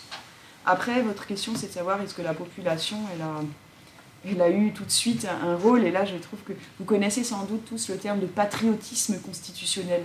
C'est un terme qui a été développé, on l'associe justement au nom de Habermas. Mais le patriotisme constitutionnel, donc, il nous ferait dire il y a une culture de la Constitution qui a été développée. Deux choses à dire là-dessus. La première, c'est que, et ça c'est justement celui qui est mon préfacier, l'un de mes préfaciers, Dieter Green, qui l'explique souvent avec ces mots, donc je vais reprendre ces mots, je ne vais pas m'attribuer une paternité de quelque chose que je n'ai pas dit moi-même, et qui dit, mais on est après-guerre, l'État c'est quoi, normalement? Une population, une souveraineté, un territoire, peut-être un sentiment d'appartenance historique. Tout ça, il n'y a plus rien en 1949. La population est divisée, le territoire est divisé, la souveraineté, n'en parlons pas, il n'y en a plus. L'appartenance historique, c'est traumatisant. Donc, quelque part, il y a un sentiment d'attachement, alors peut-être diffus, mais quand même, il y a de la place pour un sentiment d'adhésion au droit, et peut-être à l'institution qui va incarner ce lien avec l'état de droit et la démocratie. Après, ce que je vous dis là, en réalité, c'est très, très théorique. Parce que l'Allemagne, si vous avez des photos de ce que c'est l'Allemagne en 1945, il n'y a rien. Enfin, il y a justement, en le lisant, on dit, mais voilà, la famine, la reconstruction. Donc le sentiment au droit, j'ai envie de dire, non, c'est pas du tout ça. Et c'est très intéressant pour ce faire, de se dire que le concept même de patriotisme constitutionnel, ça vient de 1971. C'est après, c'est bien plus tard, c'est 20 ans après. Donc c'est que progressivement que ça s'est construit. Et c'est pour ça que je disais, moi je trouve qu'il y a de la place pour la construction d'une culture juridique. Il y a un terreau, mais il y a aussi des choses qui peuvent se construire dans le long terme. Donc tout n'est pas fait parce qu'il y a de la place pour le droit. Donc ça c'est aussi intéressant. Je ne sais pas si je réponds à votre question. D'autres interventions?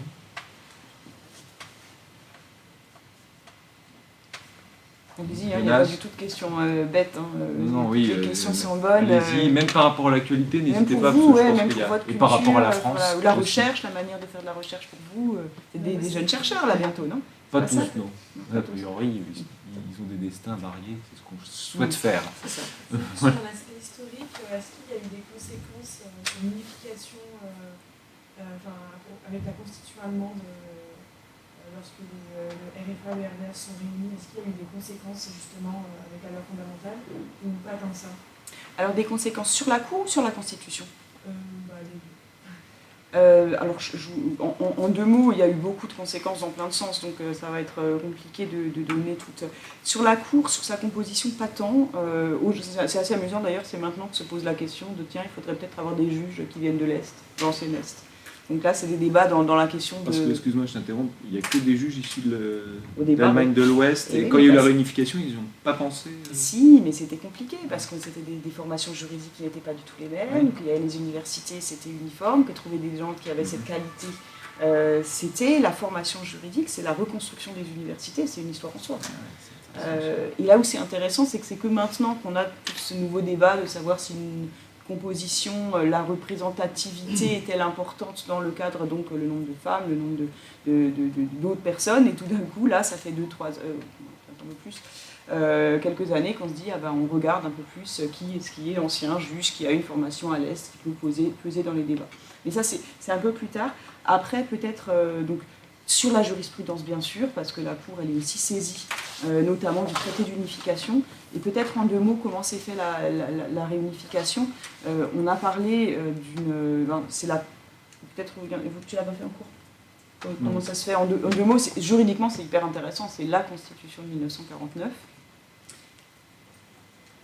qui contenait un article qui dirait il peut y avoir des parties de l'Allemagne qui adhèrent à la Constitution.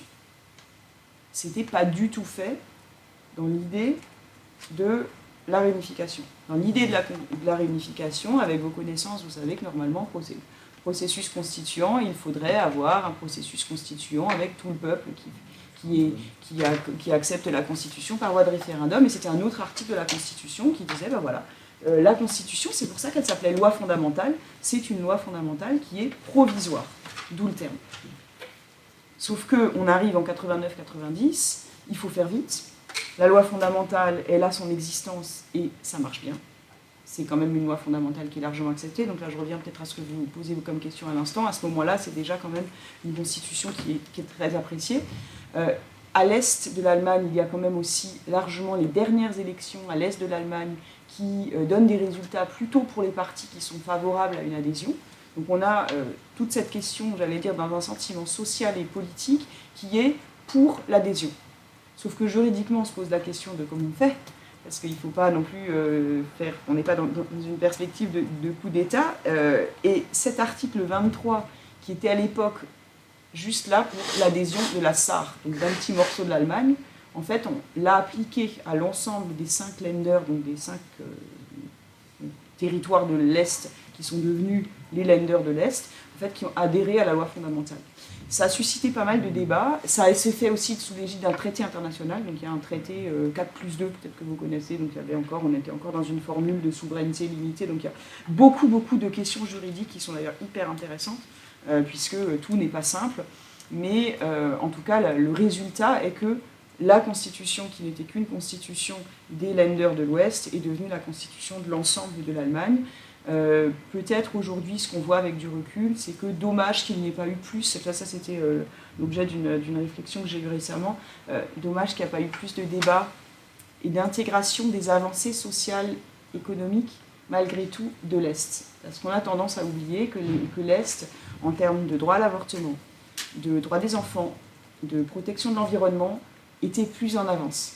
Et que dans ce processus où on est allé vite, il y a eu des débats, mais qui ont été pris finalement peu en compte à ce moment-là. Donc je vais aller un peu plus loin que votre question, mais c'est intéressant, la réponse, elle est qu'on a la Constitution qui a simplement été étendue avec des arrangements juridiques mais, à l'Allemagne de l'Ouest. Donc effectivement, cette cour qui n'était pas une cour pour l'ensemble de l'Allemagne au départ, qu'il est devenu, en sachant peut-être que vous savez, comme on a 16 Länder, chacun a une cour constitutionnelle en plus aujourd'hui. Donc ils sont pas aussi importants, mais ça multiplie le système de justice constitutionnelle allemand.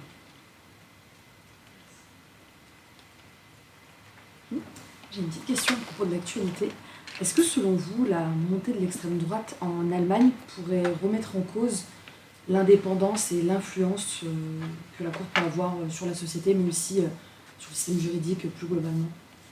La première réponse sur l'indépendance, c'est vraiment la montée de l'extrême droite qui a conduit, si on lit les exposés des motifs du projet de loi, c'est ça, c'est se dire attention. Alors, dans les exposés des motifs, ce qu'ils se disent, c'est vous avez vu la Pologne, vous avez vu la Hongrie, ça pourrait nous arriver aussi d'avoir une juridiction qui perd son indépendance. Évidemment, montée de l'AfD en Allemagne est aussi critique à ce moment-là, et c'est la raison pour laquelle on a essayé de sanctifier le statut, en tout cas à un niveau supérieur. Évidemment, après, s'il y a des majorités qui dépassent la moitié, je veux dire, on peut réviser la Constitution. Si c'est à la Orban ou la majorité à 2/3, on peut bien inscrire dans la Constitution, ce sera balayé tout autant. Après, oui, bien sûr, c'est un facteur de préoccupation permanent. La première question, c'est comment garder une assise dans la société, une confiance dans la société, et quel sera le résultat des élections. Parce que si on a des majorités qui sont supérieures un temps, tout dépend de la majorité. Pour le moment, la Cour, elle affirme encore son statut et son indépendance, mais s'il y a pour le moment, la nomination des juges, qui sont élus à majorité de 2/3. Donc tant que l'AfD est en minorité, ou d'autres partis qui seraient aux extrêmes, pour le moment, ils n'accéderont pas à la Cour. Mais voilà, tout dépend de l'évolution, et la première évolution à observer, c'est l'évolution politique. Jonas, je crois que tu avais une question. Oui, j'avais même 2 questions, mais je crois que la deuxième, tu as répondu. Merci en tout cas Aurore d'être venue jusqu'à Saint-Étienne. La première question, elle porte justement sur un aspect que tu viens tout juste d'évoquer, la nomination des juges constitutionnels. Toi, tu as travaillé sur la première période d'après-guerre, jusqu'au milieu des années 60. Est-ce que tu observes, quand tu compares la pratique de nomination des juges du début jusqu'à aujourd'hui, une certaine évolution de mémoire, mais c'est peut-être une impression fausse, tu fais notamment de la règle des 2/3, c'est un processus relativement dépolitisé, ce qui a sans doute aussi un lien avec le statut du juge allemand qui n'est pas syndicalisé, qui est un peu moins politisé qu'en France. Mais est-ce que tu as observé là une certaine évolution, ou est-ce que c'est finalement ce qu'il y a une constante là-dessus? Et la deuxième question, je me permets quand même de la poser pour aller un peu plus loin, c'est sur le rôle de la Cour constitutionnelle fédérale dans le contexte de la réunification. Alors tu as évoqué effectivement toutes les questions constitutionnelles qu'ils ont eu à trancher, les juges, Mais est-ce que alors tu n'as pas encore écrit ce livre, mais tu vas l'écrire, peut-être tu as déjà quelques intuitions. Quel est pour toi le rôle qu'a joué la Cour constitutionnelle fédérale allemande dans à cette période assez charnière de l'époque récente, enfin de l'histoire récente allemande? Est-ce qu'il y a un rôle politique, enfin que la Cour constitutionnelle fédérale s'est arrogée dans ce contexte-là, ou est-ce que c'était simplement donner son aval à des choix politiques, tu l'as dit, il fallait aller vite, ou est-ce que finalement la Cour constitutionnelle a été consciente d'un certain rôle en plus qu'elle a pu jouer, qu'elle aurait pu jouer, ou qu'elle n'a peut-être pas joué? Alors, dans mon idée, c'est pas encore très clair, comme tu peux peut-être le remarquer, mais est-ce que ça va au-delà que de trancher des questions très pratiques de voilà, comment on applique les droits transitoires, notamment sur les droits fonciers, sur les régimes matrimoniaux, etc.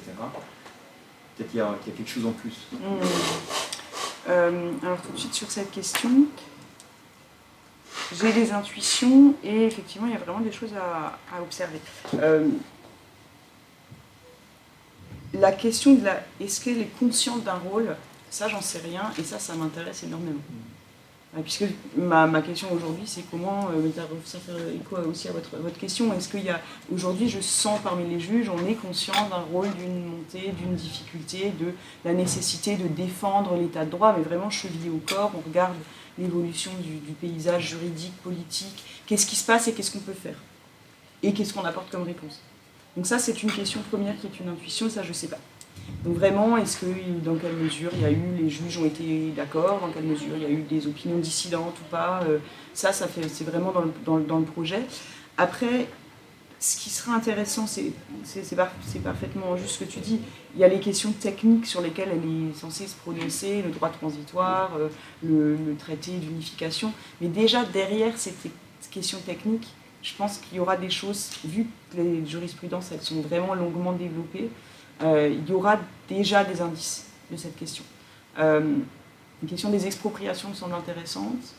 Après, on a aussi la question de la période il y a toute la question des Schutzmaurer. Je ne sais pas si tu vois ce que c'est, ceux qui ont tiré sur le mur, ceux qui voulaient passer le mur. C'est des jurisprudences qui sont assez intéressantes parce que qu'est-ce qu'on en fait, qu'est-ce que ça signifie, comment est-ce qu'on voilà, c'est que des intuitions. Mais pour le moment, voilà, donc c'est hyper vague, je ne sais pas si je réponds à ta question, mais c'est exactement ça que je veux me demander. Au-delà des questions techniques, et puis, alors, ce qui est certain, en revanche, c'est que la Cour, elle a accompagné la réunification. Oui, ça, c'est certain. Donc, on a de toute façon cette idée d'une Cour consciente d'un rôle, déjà, et ce rôle sera favorable à la réunification. Mais être favorable à la réunification, est-ce que ça signifie simplement accompagner un processus politique qui est voulu par les personnalités politiques, ou est-ce que ça veut dire en plus être conscient d'un rôle social, de réunification, non pas seulement d'État, mais aussi de société? Ça je ne sais pas, mais ça m'intéresse beaucoup. Donc ça c'est pour la première question, bon, réponse à moitié. Et du coup ta première question c'était... La nomination. Ah oui. Alors ce qui est très intéressant, c'est que donc, au départ ils sont 24 juges, comme je vous le disais, 2 chambres de 12 juges.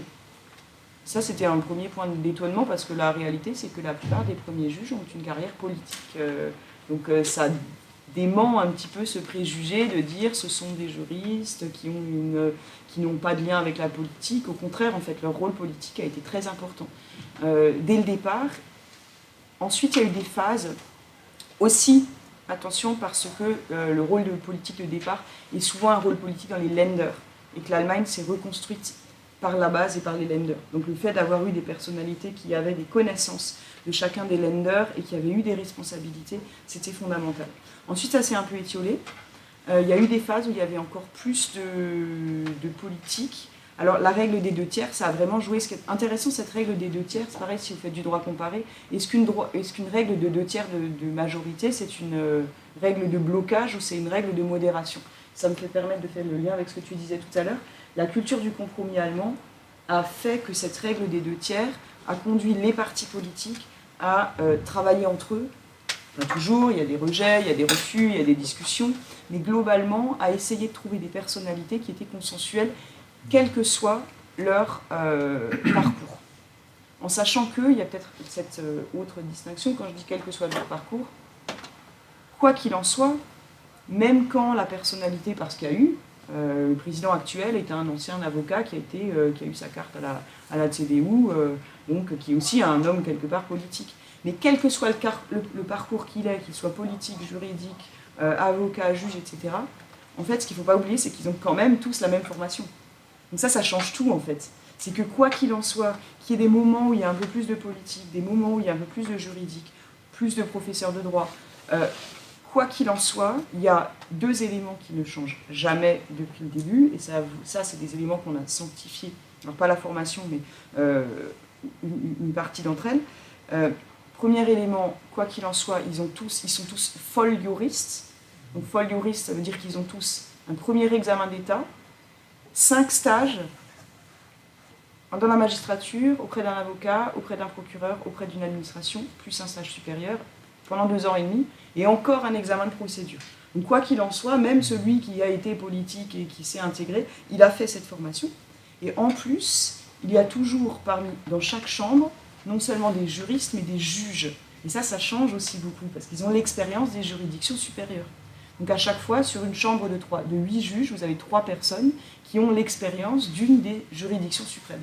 C'est comme si systématiquement, le Conseil constitutionnel, donc en règle de proportion, il y aurait 2 personnes qui automatiquement viendraient du Conseil d'État et de la Cour de cassation, bon ça peut être le cas, mais disons, ou 3 personnes avec des formations juridiques plus. Donc, on voit des évolutions, et ce qu'ils disent eux-mêmes aussi quand on discute, et ce qu'on lit aussi à travers l'histoire, c'est cette idée de on est un corps, on est une institution collective. Donc cette idée qu'on espère, peut-être parfois on le lit, moi je ne sais pas, quand je travaille avec les gens qui font de la Cour suprême des États-Unis, qui se disent parfois, même s'ils sont politisés, ils ont une conscience d'être juges, ça reste très très très individualisé. En Allemagne, il y a quand même cette idée que même s'ils se distinguent par des personnalités spécifiques, maintenant il y a quand même beaucoup plus d'individualisation, nous, Karlsruhe, nous la Cour. Donc, je ne sais pas si je réponds un peu en biais, mais ça tend à effacer, il y a quand même une diversité qui est considérée comme un atout, mais qui tend à effacer, qui est effacée quelque part par cette idée d'institution collective. Finalement, les nominations de la Cour constitutionnelle allemande, c'est plus proche de ce qui se passe au Royaume-Uni. Le Royaume-Uni est beaucoup plus éloigné des États-Unis. Par ailleurs, la nomination de la Cour suprême. Est-ce qu'il y a d'autres questions dans la salle ? Madame Farandaz. Je vous remercie pour votre intervention. J'avais une question très actuelle, du coup. C'est lié justement aux attaques en fait, répétées de Elon Musk envers la démocratie allemande, avec son soutien à l'AfD, et notamment son soutien financier. Et vous avez évoqué justement au tout début de l'intervention, votre intervention d'hier, il me semble, sur les fonds de campagne et les financements.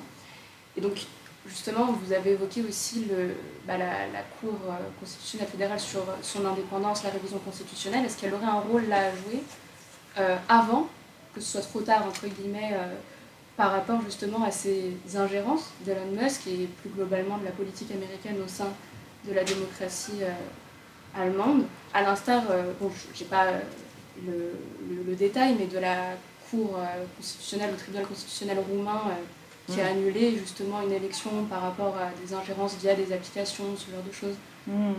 C'est très intéressant votre question. En fait, il y a 2 choses. À ce stade-là, la question d'Elon Musk, ça ne pose pas de question à la Cour constitutionnelle parce qu'il n'y a pas de raison d'être saisi. En revanche, la question qui est en cours, c'est un peu technique, mais merci parce que heureusement que je l'ai fait hier, sinon ce n'est pas quelque chose que j'aurais forcément. Il y a une réforme en 2024 de la loi sur les partis politiques qui assimile la publicité d'un tiers que fait un tiers pour un parti à un don. Donc en gros, Elon Musk qui a donné un bout de son réseau social X à Alice Weidel, et est-ce que ça c'est un don? Et comme Elon Musk est une personne étrangère, et que le don provenant d'une personne étrangère est interdit, est-ce que ce don serait illégal? Donc ça c'est la question juridique qui est posée. Cette question juridique, elle est posée au Bundestag, qui est l'autorité, en gros, l'équivalent, qui joue le rôle de la Commission nationale des comptes de campagne en France, et donc c'est l'autorité compétente en matière, mais là on est dans une question de financement des partis politiques. Donc ça ce serait la première question avec Musk, et en fait avant les élections, il n'y a pas de questions là directes qui ont conduit à saisir la Cour. La Cour peut être saisie, alors ça c'est intéressant parce que c'est différent de notre système français.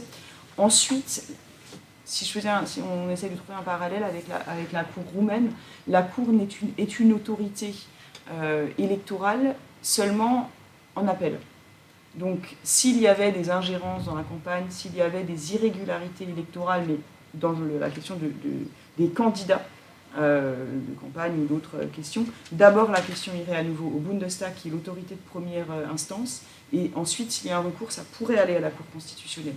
Dans ce cadre-là, par exemple, je ne sais pas si vous avez entendu, la Cour constitutionnelle a annulé des élections dans la ville de Berlin. Alors là, c'était des questions pratiques, c'est simplement qu'il y a eu un chaos monumental technique dans la manière dont se sont organisées les élections. Ils nous ont expliqué que parce que c'était le marathon en même temps que les élections, c'était quand même très très compliqué, et que du coup, il y a eu énormément de problèmes techniques qui sont arrivés à la Cour, qui l'ont conduit à annuler partiellement l'élection. Mais ça viendrait après coup. Et ensuite, s'agissant de l'AfD, la Cour elle a quand même aussi d'autres compétences. Une des grandes questions qui est très discutée aujourd'hui, qui rejoindra aussi votre question, c'est est-ce que l'AfD peut être un parti politique qui peut être interdit, puisque cette compétence est une compétence de la Cour. Il y a un énorme débat aujourd'hui, parce que notamment aussi il y a une proposition qui vient des parlementaires de tous bords qui peuvent saisir la Cour à ce sujet. Après, c'est une question démocratique. Est-ce qu'un parti qui est annoncé à 20% des intentions de vote peut être interdit? Là, on en vient à la grosse question. Donc, la question s'était posée à l'époque du parti néo-nazi NPD, même pour ce parti. C'est hyper complexe, parce que pour le NPD, donc c'est le parti néo-nazi actuel, qui s'appelle Die Heimat aujourd'hui, mais la Cour a dit en 2017... Tout son programme, tout ce qu'il représente, ça vise à renverser l'ordre démocratique et libéral allemand. Donc, si on regarde les critères, ce parti doit être interdit. En revanche, il y a un critère supplémentaire que le parti, et que la Cour écrit, elle écrit ses critères. Donc, elle a écrit critères en disant il faut qu'il ait des chances suffisantes de bouleverser l'ordre politique et démocratique. Le NPD, à l'époque, fait trop peu d'audience, donc on interdit. Deux conséquences. Première, la Cour dit oui, mais par contre, on peut exclure des financements publics. Le parti en question, qui était un petit parti en termes d'audience, s'est vu exclure des financements publics. Donc voilà, parti contre la démocratie, on ne peut pas l'interdire. En revanche, on peut lui enlever les financements publics.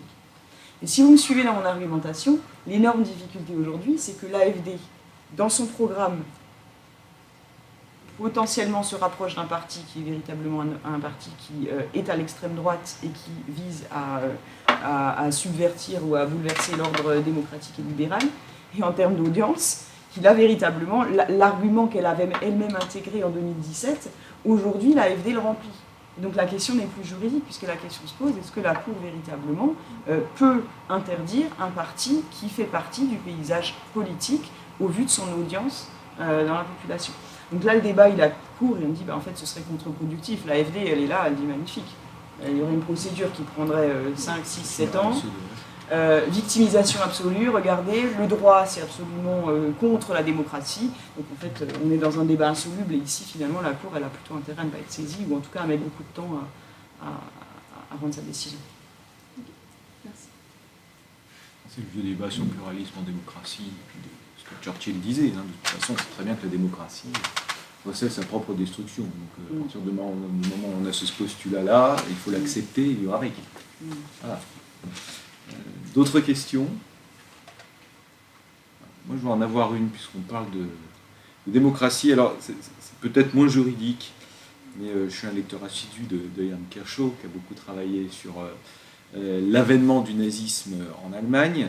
Je suis par ailleurs musicien, j'ai une admiration sans borne pour Bach et les compositeurs allemands, à l'exception de Wagner, toutefois. Mais bon, ça c'est une question de goût, c'est pas très intéressant. Et j'ai une question fondamentale à laquelle Jan Kershaw a passé des années en tant qu'historien, et il n'apporte pas complètement la réponse.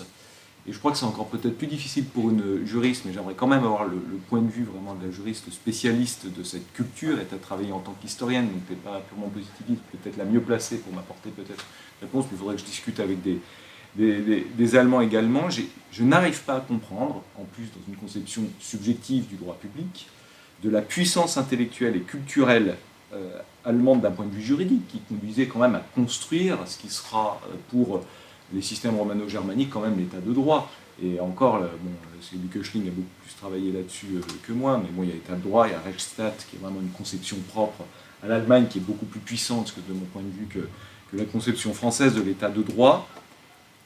On a beaucoup parlé de la réunification, on a même parlé de Weimar, on a parlé du 19e siècle. Et j'ai regardé aussi un peu tes conférences sur ton ouvrage systématiquement. Finalement, on revient un peu sur cette partie, alors il faudra inviter Olivier Jouan-Jean, du droit nazi. Comment on en arrive finalement à cela, qu'on y arrive dans des démocraties, j'allais dire, ou des systèmes, même sans être démocratiques, sans système juridique garant de l'individu, mais en tout cas dans notre culture occidentale, qui puise quand même beaucoup sur la culture germanique à partir du 19e siècle, je n'arrive toujours pas à comprendre ce basculement, si dès lors que l'attachement au droit et à l'état de droit Rechtsstaat est culturel, comment on bascule dans une horreur pareille d'un point de vue juridique, justifiée par les plus grands juristes, comme Carl Schmitt. Et moi, c'est d'autant plus incompréhensible pour moi que je travaille sur une culture juridique qui est multiséculaire, qui, d'un certain point de vue, en mettant les éléments relatifs historiques, le Royaume-Uni, l'Angleterre d'abord n'a pas été une démocratie libérale de tout temps, mais enfin bon, dans une évolution sans être linéaire de protection des droits et libertés, de préservation, quand même au moment où toutes les démocraties étaient menacées de seul État qui en a fait une politique d'opposition au nazisme, c'est le seul en Europe occidentale. Voilà. J'arrive encore moins à comprendre, quand il y a une culture politique et juridique libérale, comment on en arrive là. Et de respect du droit, plus que libéral, encore une fois. Est-ce que tu as une explication? Alors, je l'ai, mais elle vient d'Olivier Jouan-Jean. D'accord. Bon, est-ce que tu peux la présenter? Parce qu'Olivier Jouan-Jean n'est pas, j'en parle à mes étudiants, n'est pas forcément hyper accessible non plus. Votre livre, alors de tête, c'est 3 chapitres, donc le droit nazi. Moi, je suis d'accord, hein, c'est à la fois fascinant et terrorisant. Oui, c'est insoluble et c'est terrifiant quelque part. Alors il a, je sais plus, je crois que c'est cet ordre-là. Les 3 chapitres, c'est conversion, inversion, perversion. Conversion, dans le cadre, et là c'est pour ça que l'on ne peut pas travailler sur ces questions, il me semble, c'est pas l'objet du livre d'Olivier Jouan-Jean, mais je le dis avec mes mots, dans une période quand même des années 30, qui est une période dans un contexte dans lequel il y a un désarroi complet de la population, y compris des juristes, je pense. Vraiment, cette période des années 30, on parle souvent des années 30 comme modèle, mais on récolte, l'Allemagne récolte ici les fruits de l'après-guerre, Première Guerre mondiale mal gérée, de l'hyperinflation des années 20 qui vient du traité de Versailles, de la montée des extrêmes des anciens. Ça, ce serait peut-être un premier facteur d'explication. Ça, c'est pas dans le livre, c'est pas l'idée principale de l'idée. La guerre a été, l'empire est tombé alors qu'il ne devrait pas tomber, donc qui ne serait pas donc une raison sur les juristes, mais une raison sur la démocratie. C'est-à-dire que la démocratie est fragile à un moment où l'Allemagne est fragile et à un moment où la République de Weimar, qui est une magnifique constitution, mais qui a finalement des bases extrêmement fragiles. Donc ça, ce serait un moment qui permet ce basculement.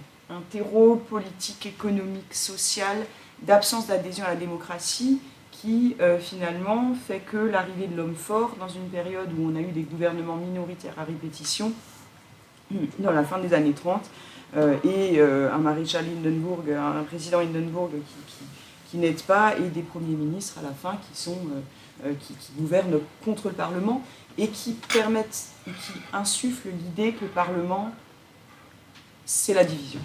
Ça, je t'interromps juste, mais tout ce que tu dis est quand même assez furieusement ressemblant à ce qu'on vit.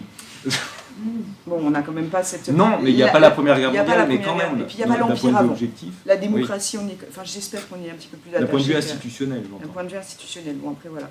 Bon. conversion. Je ne vais pas me présenter plus que ça. Oui, c'est On va sûr. ressortir motivé. Non, parce que justement, au contraire, il faut s'armer, il faut réfléchir Oui, mais ensemble. c'est pour ça que je pose la question. C'est pour ça qu'on a Compris, c'est des pas qu'historique. réflexions, et je crois qu'en en tant que chercheur comme en tant qu'étudiant, c'est des questions qui sont intéressantes. Alors ensuite, justement, et là, la pensée de Carl Schmitt, elle est vraiment fondamentale, mais d'autres, il y a des juristes qui sont très très bons. Alors, autour d'Hitler, il y a des juristes qui sont très bons. Donc ça permet de transformer un certain nombre de concepts, de réfléchir aux concepts en utilisant la force du droit. Donc en fait, on va utiliser le droit dans le mauvais sens quelque part. C'est-à-dire que le droit est tellement fort, que va-t-il dire? Ce qu'il appelle inversion, c'est de montrer que tout ce qui était, notamment à partir de la pensée de différents auteurs, Karl Lorenz, autour, enfin, pour ne pas citer que Carl Schmitt, la pensée bourgeoise et libérale, c'est une pensée de la séparation. Je trouve que le mot de séparation, il marche hyper bien. Parce que nous, on considère que la séparation de l'État et de la société, du droit public et du droit privé, du droit subjectif, des trois pouvoirs, toutes ces séparations qui sont des séparations des représentés et des représentants. Donc en fait, connaître super bien ces séparations classiques du constitutionnalisme libéral européen et les inverser en disant que tout ça, en fait, ce sont des facteurs de division. C'est pas bien la séparation. Ça ne permet pas à l'État d'être uni, alors qu'on a besoin de travailler ensemble. On a besoin de construire une communauté. Donc, l'une des forces de cette pensée juridique, et ça vraiment il faut lire Olivier Jean-Jean, c'est ton directeur de thèse peut-être. Qui était mon directeur Voilà, de thèse. peut-être le Oui, qui était mon directeur de thèse. Donc forcément, je marche dans ses pas ici, je lui rends hommage. Une fois qu'on a renversé, on a montré que tout ça, c'était libéral et bourgeois. Pour ça, la pensée élitiste, le populisme, aujourd'hui, il n'a rien inventé là-dessus. Hein. On rejette le bourgeois. Le bourgeois, là, des parlements qui font de la Trennungsdenken, qui font... Voilà. Et ensuite, une fois que c'est inversé, il y a la perversion. Et la perversion, c'est réussir à... Quand on a bien expliqué, bien compris que la distinction entre le représentant et le représenté, c'était un facteur de division, qu'est-ce qu'on fait? On fait une communauté, la Gemeinschaft. Et la communauté, elle ne doit son pouvoir, elle ne doit son existence qu'à une force supérieure qui l'incarne, qui est le Führer. Donc là, l'État, finalement, c'est pas si grave. L'État de droit, on va le dépasser. Et cette force juridique, ce qui est intéressant, c'est que ces juristes-là ne sont pas seuls. Il y a des juristes de très bon niveau, et ensuite, il y a plein de juristes de très mauvais niveau qui s'engouffrent dans toutes les places, les positions des universités où on a évidemment évacué évincé beaucoup de professeurs de droit de qualité. Du coup, il y a de la place aussi pour des juristes de bas niveau. Donc je trouve que cette idée, après, voilà, perversion autour de concepts nouveaux du droit nazi qui vous explique que le Führer incarne la communauté et on va faire unité ensemble tout en ayant évidemment exclu tous ceux qui ne font pas partie de cette Gemeinschaft, qui sont les juifs, les tziganes, les homosexuels et tout ce qu'on ne veut pas dans cette communauté. Donc je crois que c'est vraiment ce qui me... Dans une réponse, je crois qu'il y a la question des juristes, de la place de la démocratie et de l'évolution de la pensée et puis de la traduction de cette pensée en concept juridique. Ou encore, je le rappelle, mais lisez l'ouvrage d'Olivier Jean-Jean si vous avez l'occasion, parce que c'est vraiment un ouvrage majeur et qui ferait beaucoup de bien si la bourgeoisie et l'élite le lisaient. Il faut lire aussi des articles, hein. Il a aussi beaucoup d'articles qui expliquent tout ça, qui sont très intéressants.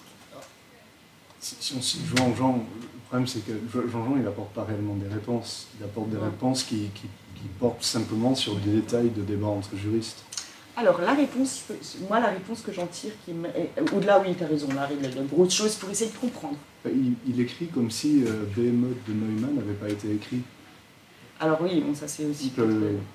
Une des réponses qui me semble intéressante et qui me semble importante pour nous là-dessus, et qui dit les formes juridiques ne sont pas des formalités. Et le juriste allemand, alors je ne vais pas en faire la pub parce que je suis dedans, mais il y a un documentaire d'Arte qui s'appelle Les tribunaux d'Hitler que vous avez peut-être vu, et dedans vous verrez Olivier Jean-Jean, Johann Chapoutot, qui est l'historien très important sur cette période de droit nazi, qui est aussi, d'ailleurs on peut venir ensemble une fois si tu veux, un très bon copain. Voilà, et ce qui est intéressant, ce qu'il faut voir, c'est que dans cette perversion du droit, pour expliquer que le droit, finalement, c'est bourgeois, on en vient à quelque chose d'extrêmement symbolique, où il y a une pendaison de paragraphes. Et le code civil, chez nous, c'est un article, et chez eux, c'est un paragraphe. Pour montrer que la formalité, ces formes juridiques, mais mettez tout ça de côté, ce sont des barrières. Et qu'est-ce que ça nous dit aujourd'hui? Quand on nous dit bureaucratie, enlever les formes, enlever les normes, on ne va pas assez vite, on n'est pas assez efficace. Ben, ça veut dire que dans cette période où on enlève la Trennungsdenken, l'objectif c'est aussi enlever les formalités juridiques et enlever les formes juridiques surtout. Et ce que dit Olivier, c'est que la procédure, la forme, c'est du débat parlementaire, c'est de la réflexion. Et ça, je pense que c'est un vrai enseignement de son bouquin. Mais il faut le lire jusqu'à la fin dans ce sens. Enfin, moi, comme j'y cherchais des réponses, je ne sais pas si ça ressort vraiment. En tout cas, moi qui suis toujours en train de me poser la question comme toi, de savoir qu'est-ce que j'en tire. Et moi, j'en tire comme réponse que, attention, celui qui nous parle de aller plus vite, efficacité, enlever les formes juridiques, enlever la procédure, enlever le débat parlementaire parce que c'est de la parlementarisation où on parlemente, en fait, cette barrière juridique en est une parce qu'elle permet justement de contenir une force politique qui va trop vite. Et ça, c'est ma lecture, ça c'est orgueillé, hein, c'est pas... Mais ça, c'est ce que m'enseigne le livre quand je le lis comme ça. Et ce qui ressort des travaux de Kershaw, c'est qu'on a plusieurs possibilités qui se présentent dans les premiers jours de l'avènement du Parti national-socialiste, et que très rapidement, la haute bourgeoisie et la haute administration se rallient au nouveau régime, et c'est précisément ce que décrit Neumann dans Behemoth, c'est ce que décrit Fraenkel dans l'état dual, et il dit en réalité, les juristes se soumettent, non pas parce qu'on a un mouvement qui va contre les formes bourgeoises, mais les juristes se soumettent parce qu'ils sont des bourgeois. Une adhésion de l'ensemble du corps. Voilà, et qu'on finit par avoir une adhésion des autres sections de la bourgeoisie. Oui, parce qu'il leur manque de la conscience démocratique. Certes, mais en fait, il est en train de dire cette interprétation marxiste, c'est que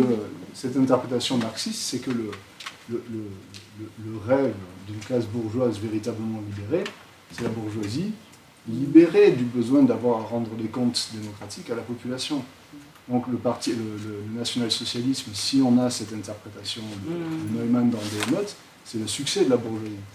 C'est pas la défaite de l'attachement bourgeois aux formes juridiques. Il y a un peu des deux, je pense. Je n'irai pas complètement dans ce sens, parce que je pense que, après, la difficulté, c'est que un très grand nombre de très très bons juristes sont émigrés, déportés aussi. Donc après, ceux qui restent, c'est ça aussi, sauvons notre peau, ceux qui restent, nous faisons partie de cette élite qui vont sauver notre peau et qui adhèrent complètement. Il y en a beaucoup qui, bien sûr. Mais là, je dément pas, mais je pense quand même qu'il y a plusieurs choses. Il y en a des bons qui ne sont plus là. Il y en a qui adhèrent en silence parce que finalement il leur manque de force politique ou simplement individuelle. Voilà. Et il y a ceux qui adhèrent pleinement, qui sans doute aussi adhèrent à la culture du chef. Qu'est-ce qu'on ferait très certainement? On a un chef là et... Alors, il lui reste 1 minute 30. Donc je pense qu'on va pouvoir peut-être conclure, à moins qu'il y ait une question qui taraude véritablement l'une ou l'un d'entre vous. Je reste à votre disposition oui, s'il y a des questions, de toute façon, et même par mail et tout. Moi, je suis voilà. d'intérêt en droit. Et puis tu pourras revenir. Je répondrai volontiers. C'est un des autres. Oui, il y a la visio. On oublie trop souvent la visio. Merci pour les personnes qui nous suivent en visio. J'ai oublié de les saluer. Merci beaucoup. Merci Camille. Et il y a Camille Delajarte qui veut lever la main. Ah oui, voilà. C'est beau, il y a voilà.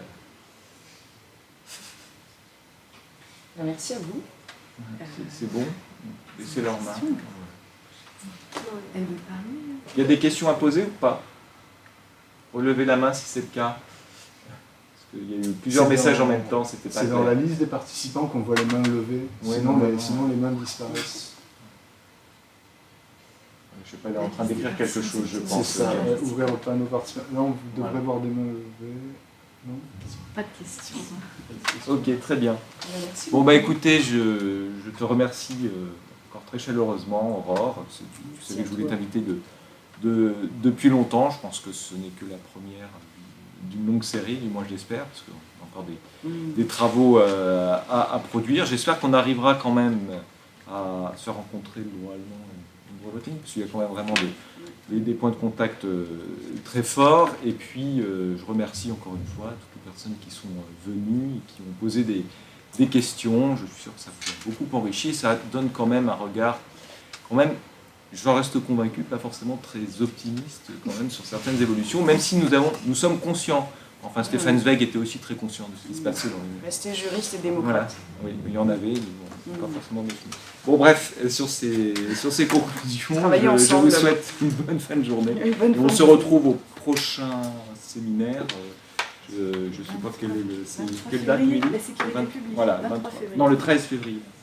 Ah oui, aujourd'hui, 23 janvier, oui, 13 voilà, février. là on est 23 janvier, c'est le 13 février, donc on se retrouve sur la sécurité publique, on va continuer de parler d'ordre. Et puis on a d'autres manifestations tout au long de l'année jusqu'au mois de mai. C'est bien de la chance. Voilà. Bonne fin de journée, merci.